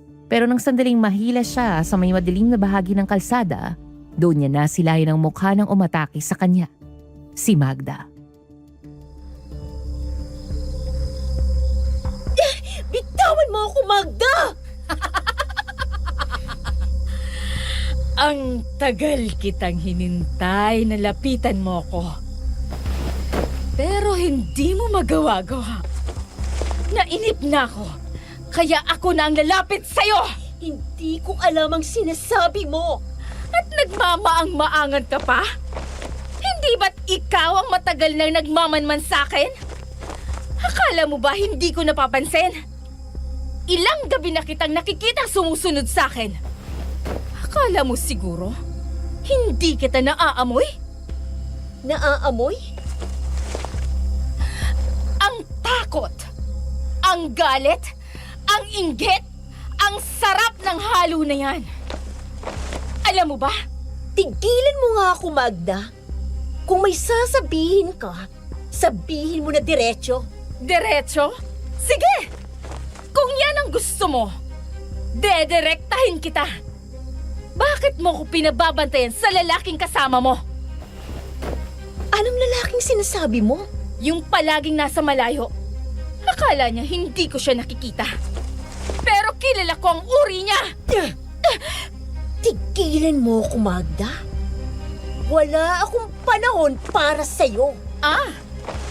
Kaya ipagpapatuloy pa rin ang paglalaro ng tanga-tangahan? Ganun ba? Sabihin mo nga sa akin, Dea. Alam mo ba kung ano talaga ang pinasok mo? Mas alam ko kaysa sa iniisip mo. Di namin mo rin na may alam ka nga. At kung ganun, malamang alam mo rin siguro kung ano ako. Oo. Kaya ngayon pa lang, sinasabihan na kita. Tigilan mo na kung ano mang ginagawa mo. Ang Tapang mo naman pala, Dea. Kahit alam mong kaya kitang patayin, dito mismo, ay hindi ka pa rin natatakot. Kung gusto mo akong patayin, kanina mo pa dapat ginawa. Tama ka. Pero sayang naman kung gagawin ko yun agad. Ready na wala yung suspense? Anong sayang? Sayang! Kasi, mas interesado akong malaman kung hanggang saan ka aabot para iligtas si William. Hindi kita kailangang sagutin tungkol dyan, Magda. Kailangan, Dea. Dahil habang tumatagal, mas lalo siyang nauubos. Lumayo ka sa kanya! Huli na para dyan, Dea. Dahil tuluyan ko nang naangkin si William. At malabo nang bumalik pa siya sa'yo. Hindi pa. Hindi ko siya kailangang bumalik sa akin, Magda. Ang gusto ko, layuan mo siya. Talaga? Sabihin mo nga, kapag nalaman ni William kung ano talaga ako, sa tingin mo ba pipiliin ka niya? Anong gusto mong patunayan? Na kahit anong mangyari, baka mas piliin pa rin niya ang halimaw na to. At hindi ikaw yon! Hayop ka! Sa sobrang galit ni Mama, hindi na siya nagdalawang isip. Bigla siyang sumugod kay Magda at itinulak ito ng buong lakas. Ngunit sa halip na matinag, bahagya lang umatras si Magda. Parang wala lang ang ginawa niyang pag-atake. Doon na napagtanto ni Mama kung gaano kalaki ang pagkakamali niya. Unti-unting nagbago ang ekspresyon sa mukha ni Magda.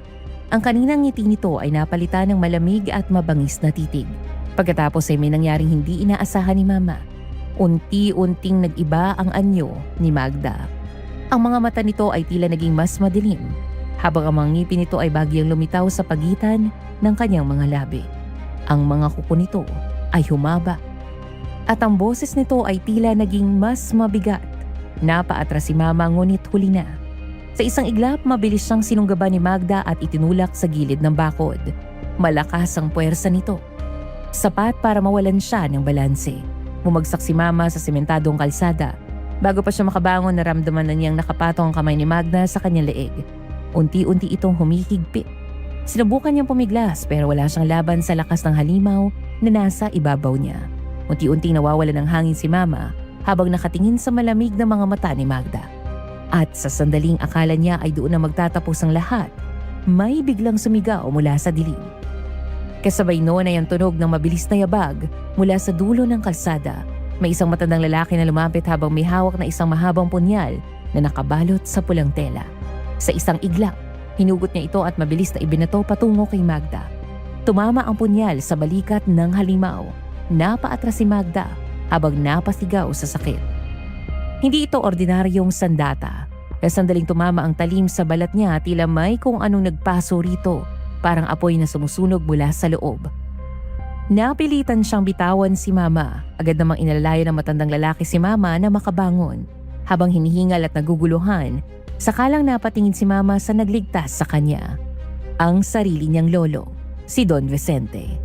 At sa kamay nito ay hawak pa rin ang isang punyal, isang sandatang minsang ginamit sa panguhuli ng mga aswang. Dea, ayos ka lang ba? Lolo, anong ginagawa mo dito? Don Vicente! Hindi ko akalaing buhay ka pa pala! At hindi ko akalaing kalat pa rin ang mga tulad mo, Magda. Talagang hindi ka pa rin nadadala, ano? Matagal na kitang hinahanap, Panda! Akala ko ba, nagretiro ka na? Akala mo rin siguro, wala nang natitirang babantay sa mga kagaya mo. Matagal na yon, Vicente! Wala ka ng lakas para kalabanin ang mga tulad ko! Bakit hindi mo subukan ngayon para malaman mo ang kalalagyan mo? Lolo, anong nangyayari? Kilala mo ba talaga siya? Hindi lang kilala, Dea. Kung hindi, kilalang kilala. Isa siya sa mga manunuges na matagal nang gustong pumatay sa mga katulad ko. Manunugis? Pumasok ka na sa loob ng bahay, Dea. Hindi. Hindi ako aalis hanggat hindi mo sinasabi sa akin kung anong nangyayari. Kawawa ka naman pala, Dea. Mukhang ngayon mo lang malalaman kung anong klaseng pamilya talaga ang kinabibilangan mo. Ang dami mong paligoy-ligoy. Sabihin mo na kaagad. Huwag kang makinig sa kanya, Dea. Isang retiradong manunugis ng mga aswang ang lolo mo, Dea. Tsaka, bakit ba natatakot kang malaman niya, tanda? Huwag mong sabihing aminado ka talagang hindi mo na kaya ang sarili mo. Kaya ayaw mong idamay ang pamilya mo. Kaso paano yan, Don Vicente? Wala ka nang magagawa. Dahil apo mo na mismo ang lumalapit sa akin. Kaya sino ba naman ako para tumanggi sa taong nag-alay ng sarili niya sa akin, di ba? Kaya ba iwas ka sa akin mula pagkabata ko? Dahil gusto mo kaming protektahan? Bakit hindi mo sinabi? Hinayaan mo kung isipin na ayaw mo sa akin bilang apo mo. Patawarin mo ako, Dea. Daming drama! Tapusin na natin to, Don Vicente! Walang sali-salitang sinugod ni Magda si Don Vicente. Mabilis siyang kumilos. Sa isang iglap lang ay nasa harapan na siya ng matanda. Ang mga kuko ay nakaamba sa liig nito. Pero bago pa man siya tuluyang makadikit, mabilis na naiangat ni Don Vicente ang baston na hawak niya at ibinangga iyon sa braso ni Magda. Napaatras ang aswang sa lakas ng tama. Hindi na nag-aksaya ng oras ang matanda. Agad niyang hinugot mula sa loob ng kanyang jacket ang maliit na punyal na may nakaukit na mga simbolo at sinubukang isaksak sa tagiliran ni Magda. Ngunit mabilis ding nakailag ang aswang. Tumalon ito paatras sa dumapo sa ibabaw ng sasakyan na parang isang mabangis na hayop. Nasaan ang tapag na sinasabi mo, Magda? Ito na ba ang sinasabi mong lakas mo, Vicente? Ito na ang kinatatakutan ng mga tulad ko noon. Hindi mo pa rin natututunan na hindi lahat naglaban ay nasusukat sa lakas. Talaga? Kasi sa nakikita ko ngayon, parang hirap ka nang tumayo. Mabilis itong tumalon papunta kay Don Vicente at sinakmal ito. Natumba silang dalawa sa semento. Ginamit niya ulit ang kanyang punyal at agad na isinaksak ito kay Magda. Dahilan para sumingaw ang balat nito. Napasigaw ang halimaw. Ayop ka talaga, Vicente! Papatayin kita! Bitawan mong lolo ko, Magda! Huwag kang makisali rito, Dea! Hindi ako titigil habang sinasaktan mo ang lolo ko! Alam mo ba kung bakit buhay ka pa rin hanggang ngayon? Lumayo ka sa kanya, Dea. Hindi, Lo! Hindi ko kayo iiwan! Kawawa naman. Apo na nagmamagaling. Bumangga ang likuran ni Mama sa sasakyan nang siya naman ang pinagdiskitahan ni Magda. Halos mabuwal raw siya sa kinatatayuan niya. Hindi pa nakakabawi si Mama nang haklitin ni Magda ang damit niya at iangat. Sinubukan niya magpumiglas pero masyado itong malakas. Bumuelo pa ito bago siya ibinalibag sa lupa. Dinig na dinig daw niya ang nakakarindi nitong halakhak. Ngunit hindi napansin ni Magda ang aninong dumaan sa gilid niya. Sa isang kisap mata, may puwersang sumipa sa kanya palayo kay Mama. Dennis, anong ginagawa mo rito? Hindi ako nagkamali sa iniisip ko kanina. Bago tayo maghiwalay ng daan, may mangyayaring masama. Buti na lang sinundan kita. Bakit ngayon ka lang? Hindi nga ako nagkamali. Ikaw nga. Ikaw ang lalaki nagbabantay sa akin mula pa noon. Aray! Ngayon tayo magtoos ng halimaw ka! Mag-ingat ka sa kanya, Dennis. Masyado siyang tuso. Alam ni Dennis ang ginagawa niya, Iha. Kabisado niya ang galaw at kakayahan ng mga uri ni Magda. Anong ibig mo sabihin, Lolo? na pati si Dennis kilala mo rin. Oo, dahil siya lang ang tanging aswang na pinagkatiwalaan ko ngayon. At tinuruan kong paano manugis ng mga aswang. Kahit kailan, hindi niya ako binigo. Hindi na naghintay si Magda. Sumugod siya kay Dennis na parang mabangis na hayop. Ngunit mabilis din ang lalaki. Sa isang ikot ang katawan ay naisalag niya ang mga kuko ni Magda at agad na ibinaon ng patalim sa tagiliran nito. Dennis, huwag mo hayaang makalapit siya sa iyo. Hindi pa ito tapos. Alam ko! Pero ngayon, alam ko na kung sino ang babantayan ko. Anong ibig mong sabihin? Si Dea. Sa isang malakas na talon, umatras si Magda papunta sa dilim ng kalsada. Sandali pa siyang tumingin sa kanilang tatlo. Galit. Ngunit may bahid ng pag-iingat ang mga mata. Isinisigaw nito na hindi pa sila tapos. At sa loob lang ng ilang segundo, naglaho si Magda sa dilim ng gabi. Naiwan sila Dia, Don Vicente at Dennis. Lahat hinihingal matapos ang biglaang labanan. Ngunit isang bagay ang malinaw. Sa unang pagkakataon, umatras si Magda. Don Vicente, nagbalik na po pala kayo. Masyado na ring mahaba ang naging paglalakbay ko, iyo. At saka, marami pa akong ipapaliwanag sa apo ko. Tingin nyo, babalik pa ulit si Magda? Sigurado yan. Lalo na't puno ng galit ang mga mata niya. Halatang hindi pa talaga siya tapos sa kahit isa sa atin. At gusto niyang meron siyang mapatay, maski isa. Lolo, hindi pa rin ako makapaniwala sa nalaman ko ngayon.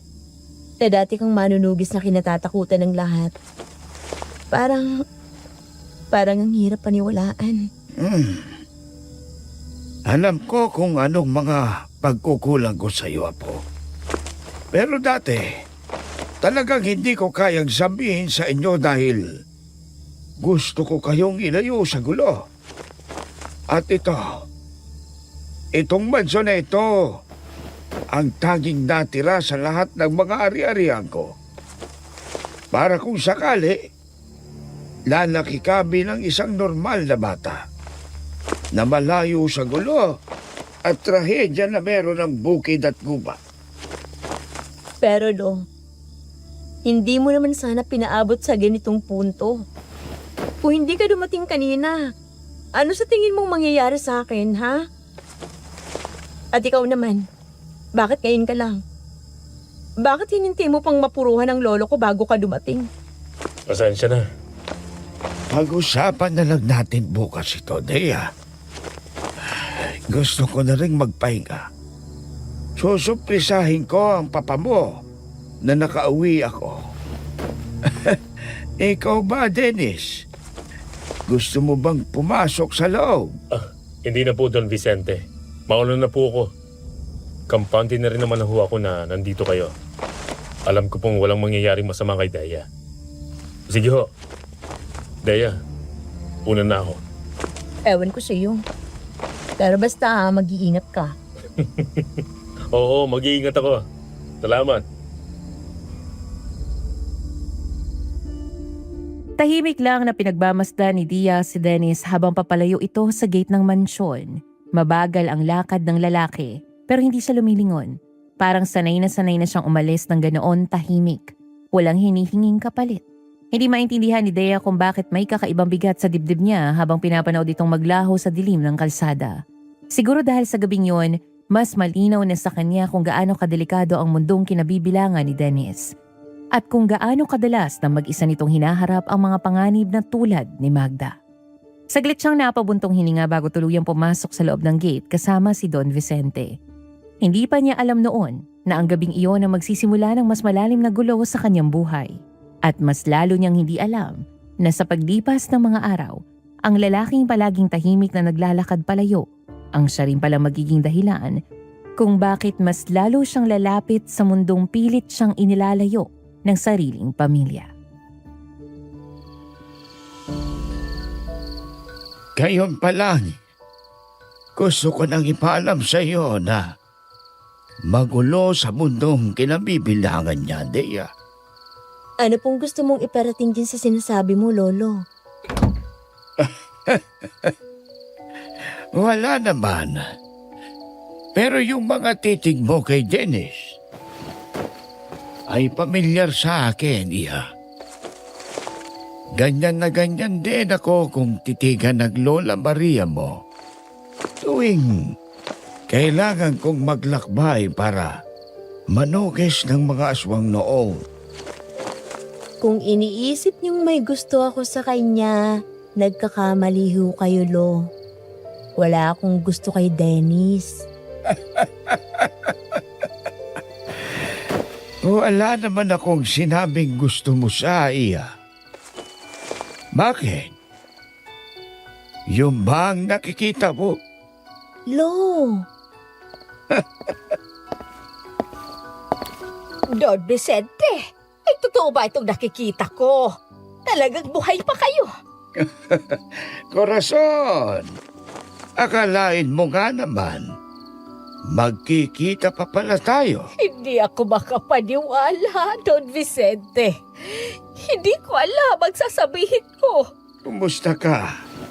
Talagang tinupad mo ang pangako mo sa pamilyang to na kahit kailan ay hindi mo kami tatalikuran. At dahil doon, gusto kong magpasalamat sa iyo. Hindi rin biro ang malasakit at pagmamahal na binuhos mo mula sa amin ni Maria, kay Luis, at sa apo kong si Dea. Hindi ko kailanman magagawang iwanan ang anak at apo ninyo ni Doña Maria, Don Vicente. Hindi niyo alam kung gaano ako natutuwa na nandito kayo ngayon sa harapan ko. Parang panaginip lang ang lahat.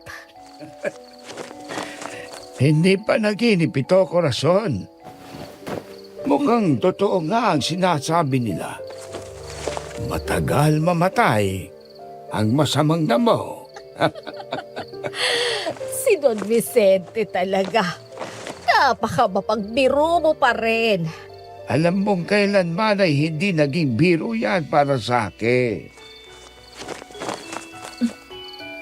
kaya pala hilig niyo akong kwentuhan tungkol sa mga aswang noon, Manang Corazon. Dahil may kinalaman ang lahat ng ito kay Lolo. Oo, Iha. Para rin kahit papaano, kung sakali mang umuwi ang lolo mo rito, ay hindi ka na magugulat kung ano talaga siya. Pero nagulat pa rin ako. Lalo na buong buhay ko. Malayo ang loob niya sa akin. Tapos manalaman ko, eto palang rason. Hayaan mong bumawi ang lolo sa'yo, Iya. Hindi ko naman hinihingi yun, Lo. Gusto ko lang sana na naging totoo kayo sa akin. Di sana, hindi ako nakaramdam ng sama ng loob sa inyo ngayon. Naiintindihan ko naman ang gusto mong sabihin. Tsaka, darating din tayo dyan. Pero sa ngayon, gusto ko munang malaman mo kung bakit ko ginawa ang lahat ng iyo. Tama ang lolo mo, Iha. Hindi basta-basta ang mundong pinasok niya noon. Alam ko naman na delikado. Nakita ko kanina. Hindi pa yun ang pinakabasama.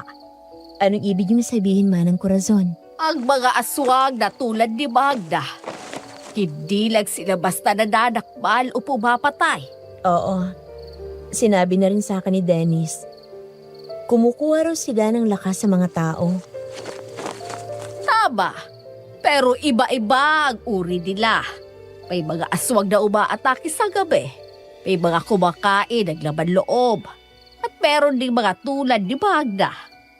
Yung kumukuha ng lakas sa relasyon ng tao? Oo. Sa selos, galit, inggit, doon sila lumalakas. Kaya sila mas mahirap patayin. Bakit po, Lo? Dahil hindi lang katawan nila ang kalaban mo, kundi pati ang mga emosyon ng mga taong ginagamit nila. Yun din ang isa sa mga rason kung bakit kita kinukwentuhan ang tungkol sa mga kakaibang nilala. Naakala ko naman ay mga katang-isip lang. Para kahit paano, maging pamilyar ka sa kanila.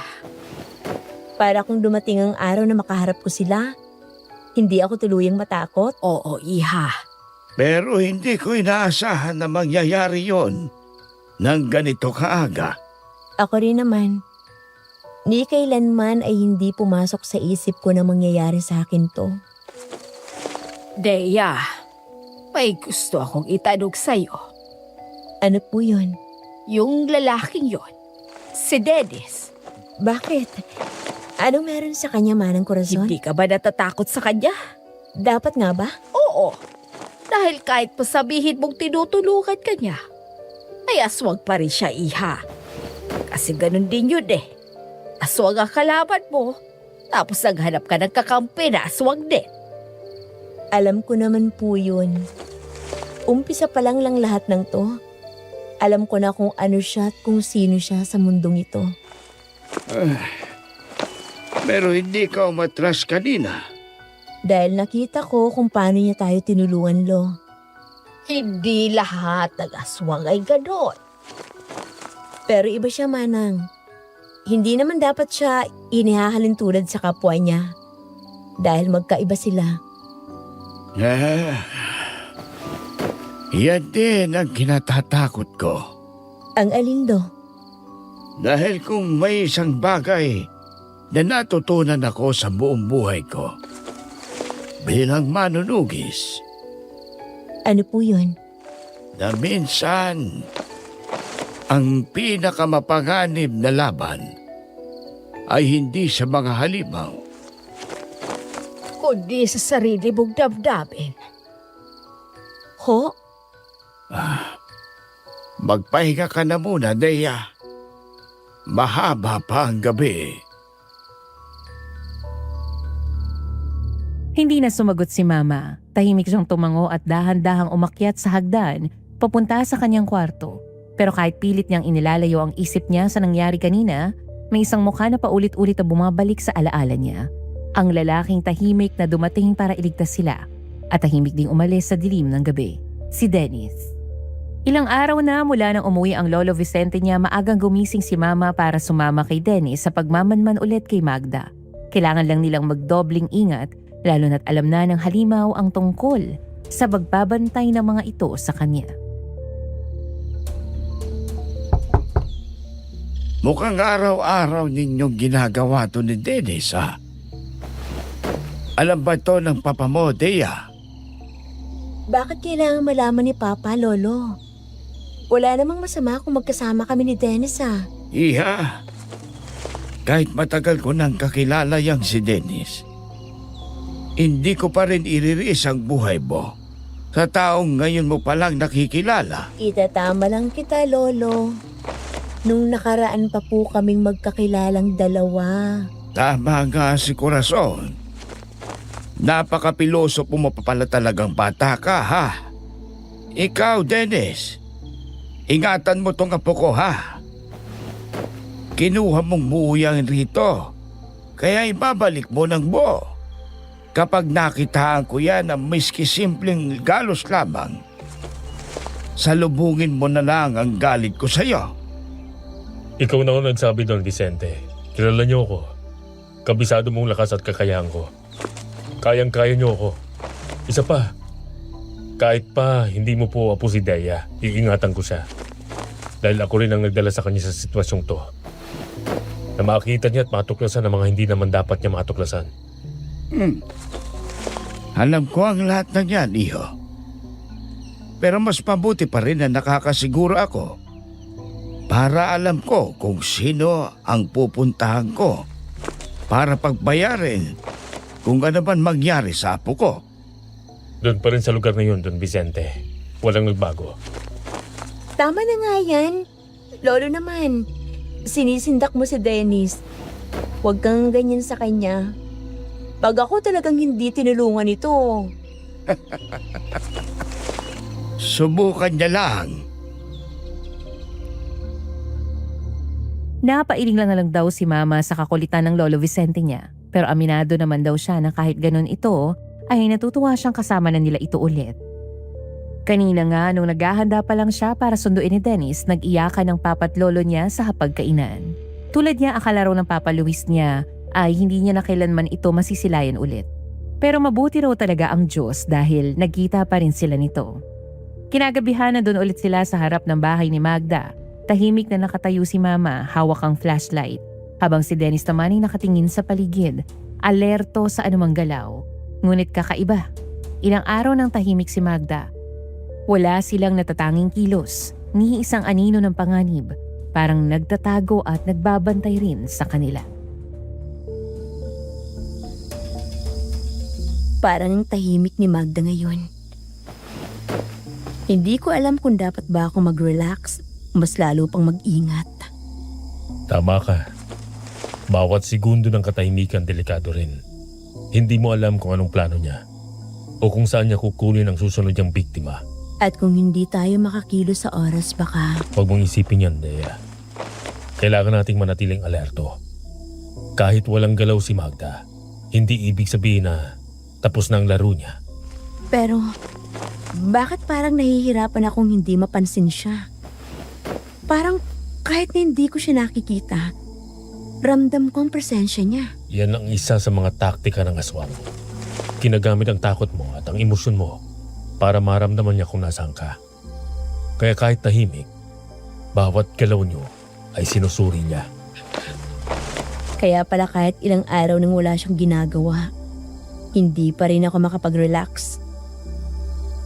Sandali ring napatingin si Mama sa dilim, parang may pakiramdam na may tumatawag sa kanya. Ha? Sino yan ngayon? Pag bumunang sagutin, Daya, baka trap yan. Pero kung totoong tumatawag, kailangan natin maging mabilis. Tingin mo, dapat ko bang sagutin? Oo, pero dahan-dahan lang. At dapat handa ka sa anumang maririnig mo.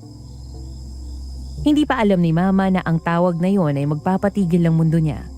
Ang tumatawag kasi pala na yon ay ang mama ni William at pinaalam sa kanya ang nangyayari sa kanyang anak. Hello?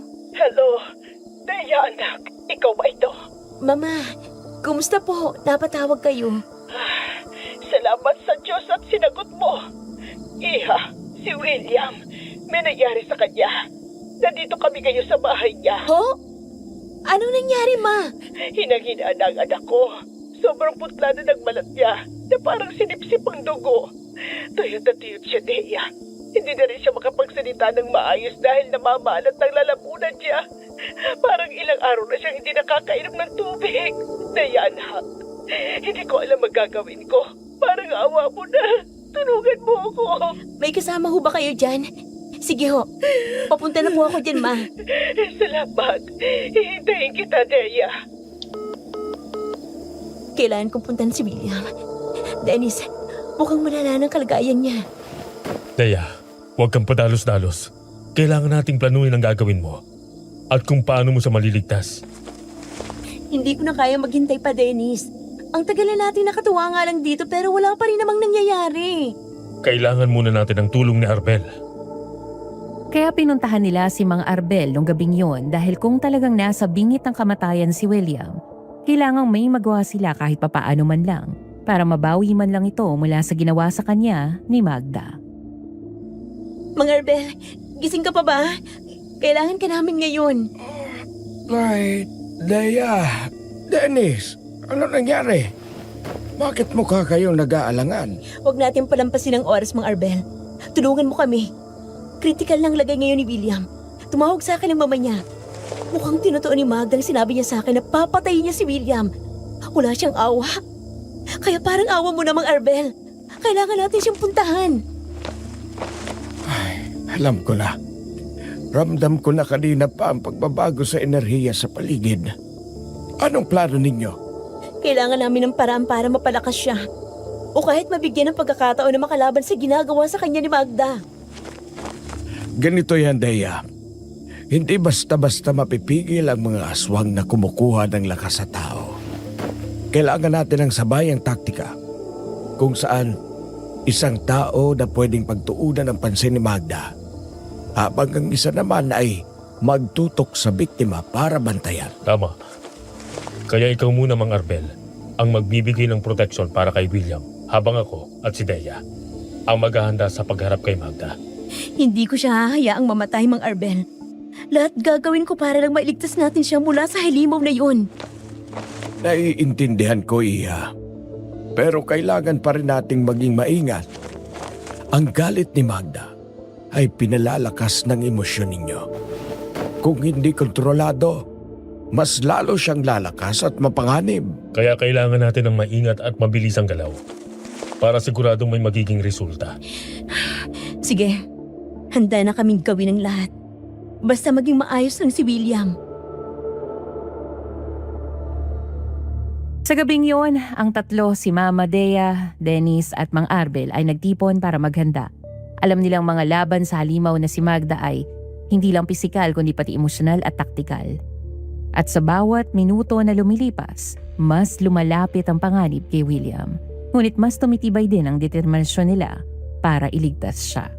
Hindi nagtagal, dinala ni na Mama at Dennis ang plano ni Mang Arbel sa aksyon. Tahimik silang pumasok sa bakuran ni William.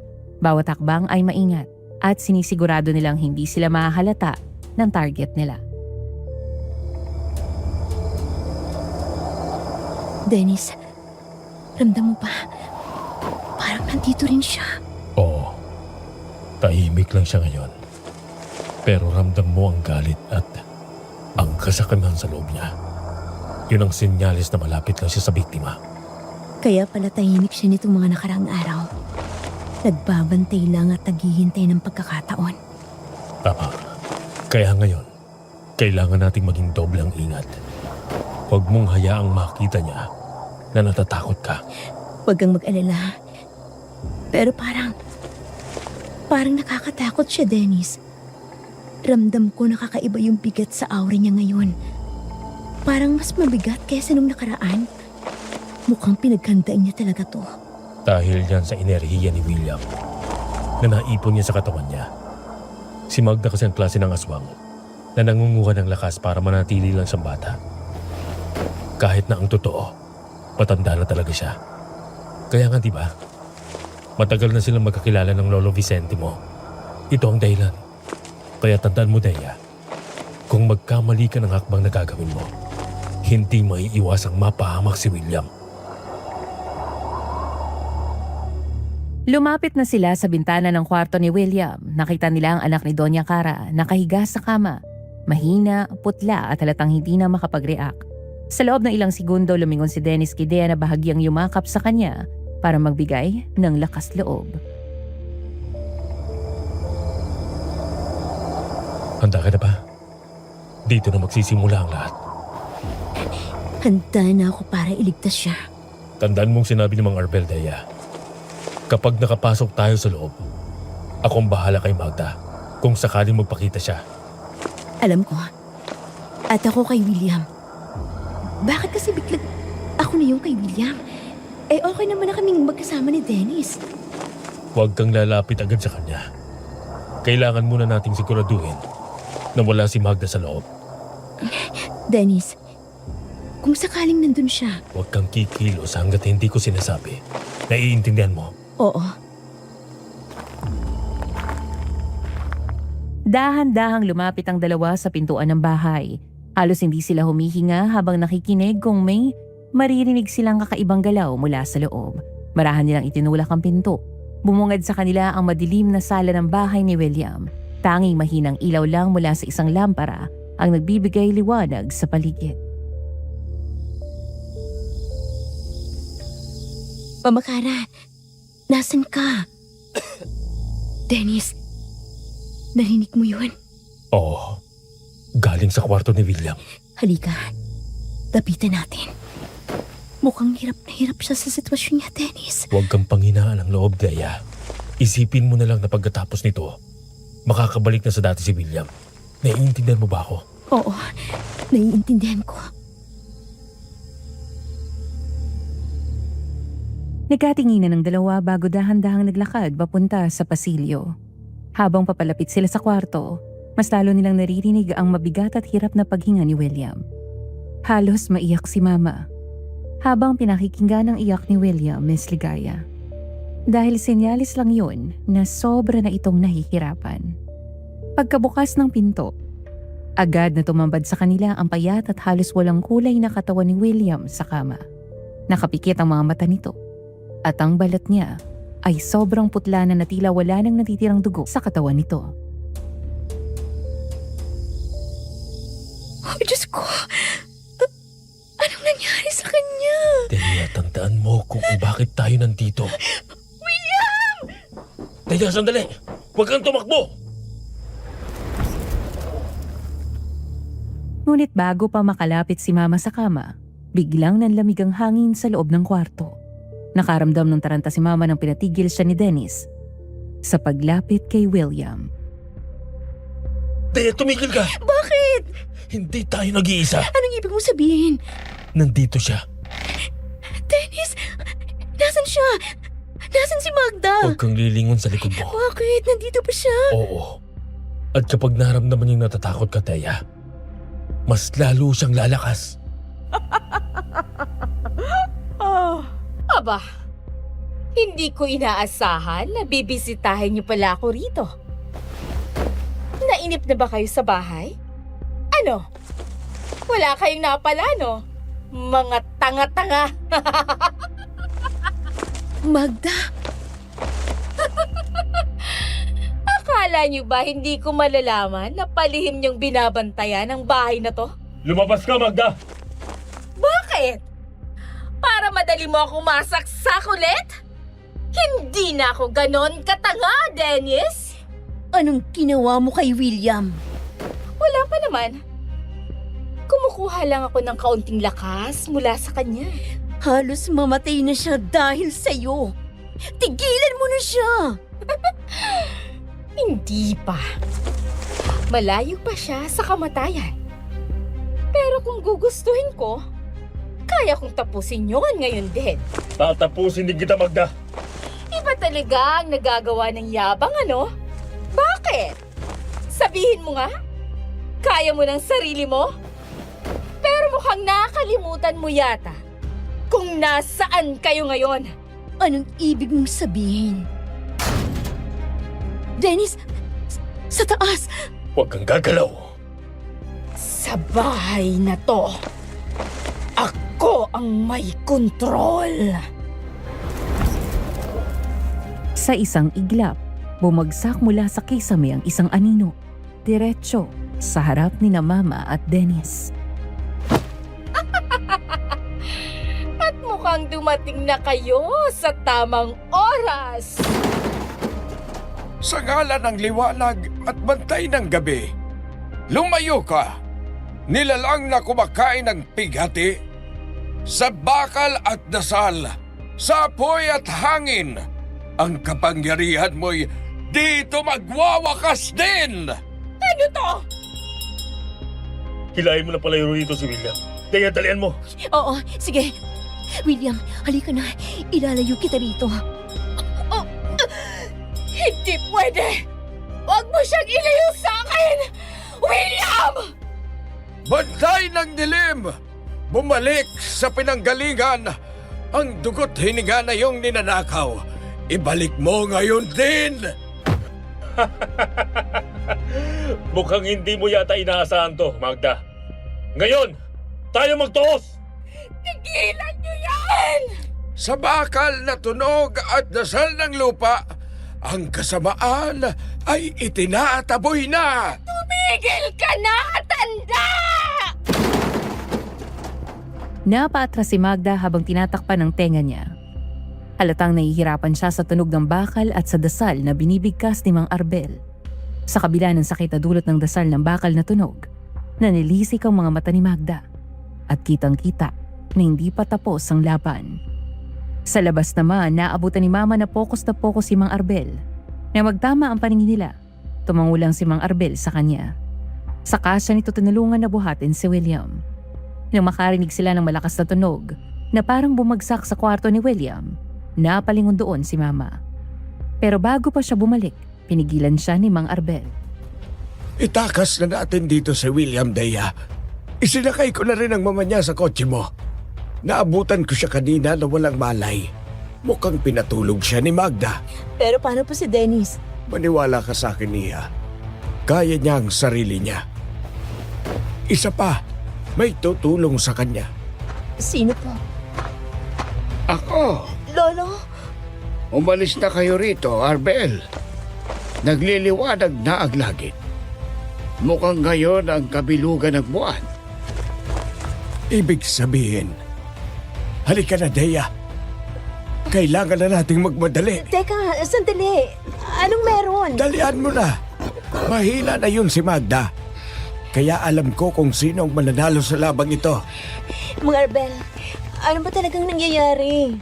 Huwag ka nang lumingon, Dea. Ilabas muna natin si William. Dali-daling isinakay ni Mang Arbel si William sa likod ng kotse ni Mama.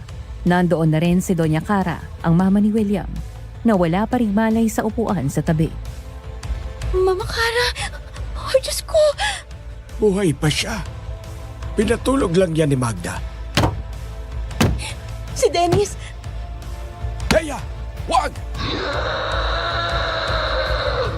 Ngunit huli na dahil napalingon na si Mama sa bahay. Sa bintana ng kwarto ni William, may 2 aninong naglalaban. Isa sa kanila ay si Magda, ngunit ang isa ay si Dennis.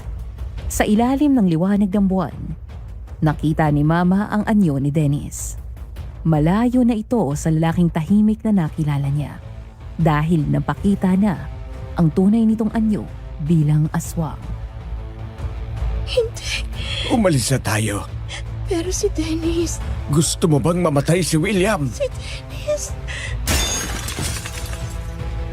Biglang bumagsak palabas ng bintana ang katawan ni Magda, gumulong sa lupa habang sugatan at nanginginig. Sa bintana, lumitaw si Dennis. Nanlilisik ang mga mata nito habang nakatingin pababa kay Magda. Naibulong na lang ni Mama ang pangalan ni Dennis sa hangin. Biglang napatingin si Dennis sa direksyon ni Mama. Saglit lang, ngunit sapat na yun para makita niya ang takot sa mga mata nito. Kahit siya naman talaga dapat ang katakutan. Habang papalayo ang sasakyan, hindi maalis ni Mama ang tingin sa bahay, kung saan nanatiling nakatayo lang si Dennis at nakatingin sa kanya. Matapos ang gabing yun, muling bumalik ang lahat sa normal. Napagaling ni Mang Arbel si William at bumalik ang dati nitong sigla. Humingi sila ng kapatawaran sa isa't isa ni Mama at nangakong kahit hindi na sila magkakabalikan, ay mananatili pa rin silang magkaibigan. Ang kanyang lolo Vicente naman ay umalis ulit para maglakbay. Tabi kasi niya, hindi na niya maatim na manatili lang sa iisang lugar. At kung saan man siya abutan ng kamatayan, masaya na siya dahil nagawa naman niya ang lahat ng gusto niyang gawin. May mga binayarang tao rin para pagtakpan ang nangyari, lalo na ang mga lokal na tagapaglingkod sa lugar na yon, dahil pwedeng maging magulo kapag nalaman nilang may ganoong kaganapan doon. At si Dennis at Mama, heto sila. Dea, salamat. Salamat sa pagtitiwala mo sa akin. Kahit na nakakatakot minsan. Dennis, salamat din. Salamat sa lahat ng ginawa mo para kay William at para sa akin. Hindi ko alam kung paano ko haharapin lahat kung wala ka. At sa totoo lang, Dea, hindi ko rin alam kung paano ko makakayanan ng mundong to kung wala ka sa tabi ko. Hindi ko na rin kayang itago pa, Dennis. Gusto ko ring aminin na mahalaga ka sa akin. Na gusto kita. Ako rin naman. Mahalaga ka sa akin. Mas mahalaga kaysa sa anumang laban o takot na dumating sa buhay mo. Kaya nga eh. Kahit na delikado, kahit na may mga halimaw sa paligid, masaya akong nandito ka. At hindi kita hahayaan. Kahit ano pang mangyari. At oo, silang dalawa ang nagkatuluyan. Nagligawan, nagmahalan at kalaunan humantong sa simbahan. Sa totoo lang, Miss Ligaya, kahit kailan ay hindi ako nagsisi na sila ang mga magulang ko. Dahil sa kanila, natutunan ko na ang pagmamahal hindi lang yung sa pamilya, kundi yung sa taong handang makipaglaban para sa'yo, handang protektahan ka kahit sa panganib. Natutunan ko rin na kahit minsan, kahit gaano kalakas o katalino ang isang tao, mas mahalaga ang tapang ng puso kesa sa anumang armas o kakayahan. At sa kanilang kwento, nakita ko na ang tunay na lakas ay hindi nasusukat sa lakas ng kamao o sa talas ng isip, kundi sa pagmamahalan, pagtitiwala, at sa hindi pagsuko kahit sa pinakamadilim na gabi. Nakakabilib kung paano hinarap ni Dea at ng kanyang pamilya ang panganib. Grabe, sobrang intense sa bawat laban, lalong-lalo na yung kay Magda, no? Talagang hindi mo may iwan ng kwento. Alam niyo, bukod sa takot at aksyon, napaka-importante ng mensahe na kahit gaano kadelikado yung mundo, may pag-asa at pagmamahal na nag-uugnay sa atin sa ating pamilya at sa ating mga kaibigan. Kung ako ang tatanungin, kwento ito ng tapang kabutihan at pagmamahal na kahit sa gitna ng panganib at takot, natututo tayong maging matatag at maingat sa bawat hakbang. Kaya pakinggan nyo at sundan ang kwento ni Dea, Dennis at Lolo Vicente at damhin ang bawat laban, luha at tagumpay. Dahil sa mundo ng mga aswang, isang malilang na hakbang, lahat ay magbabago. Ako po si Miss Ligaya, maraming salamat po sa pakikinig.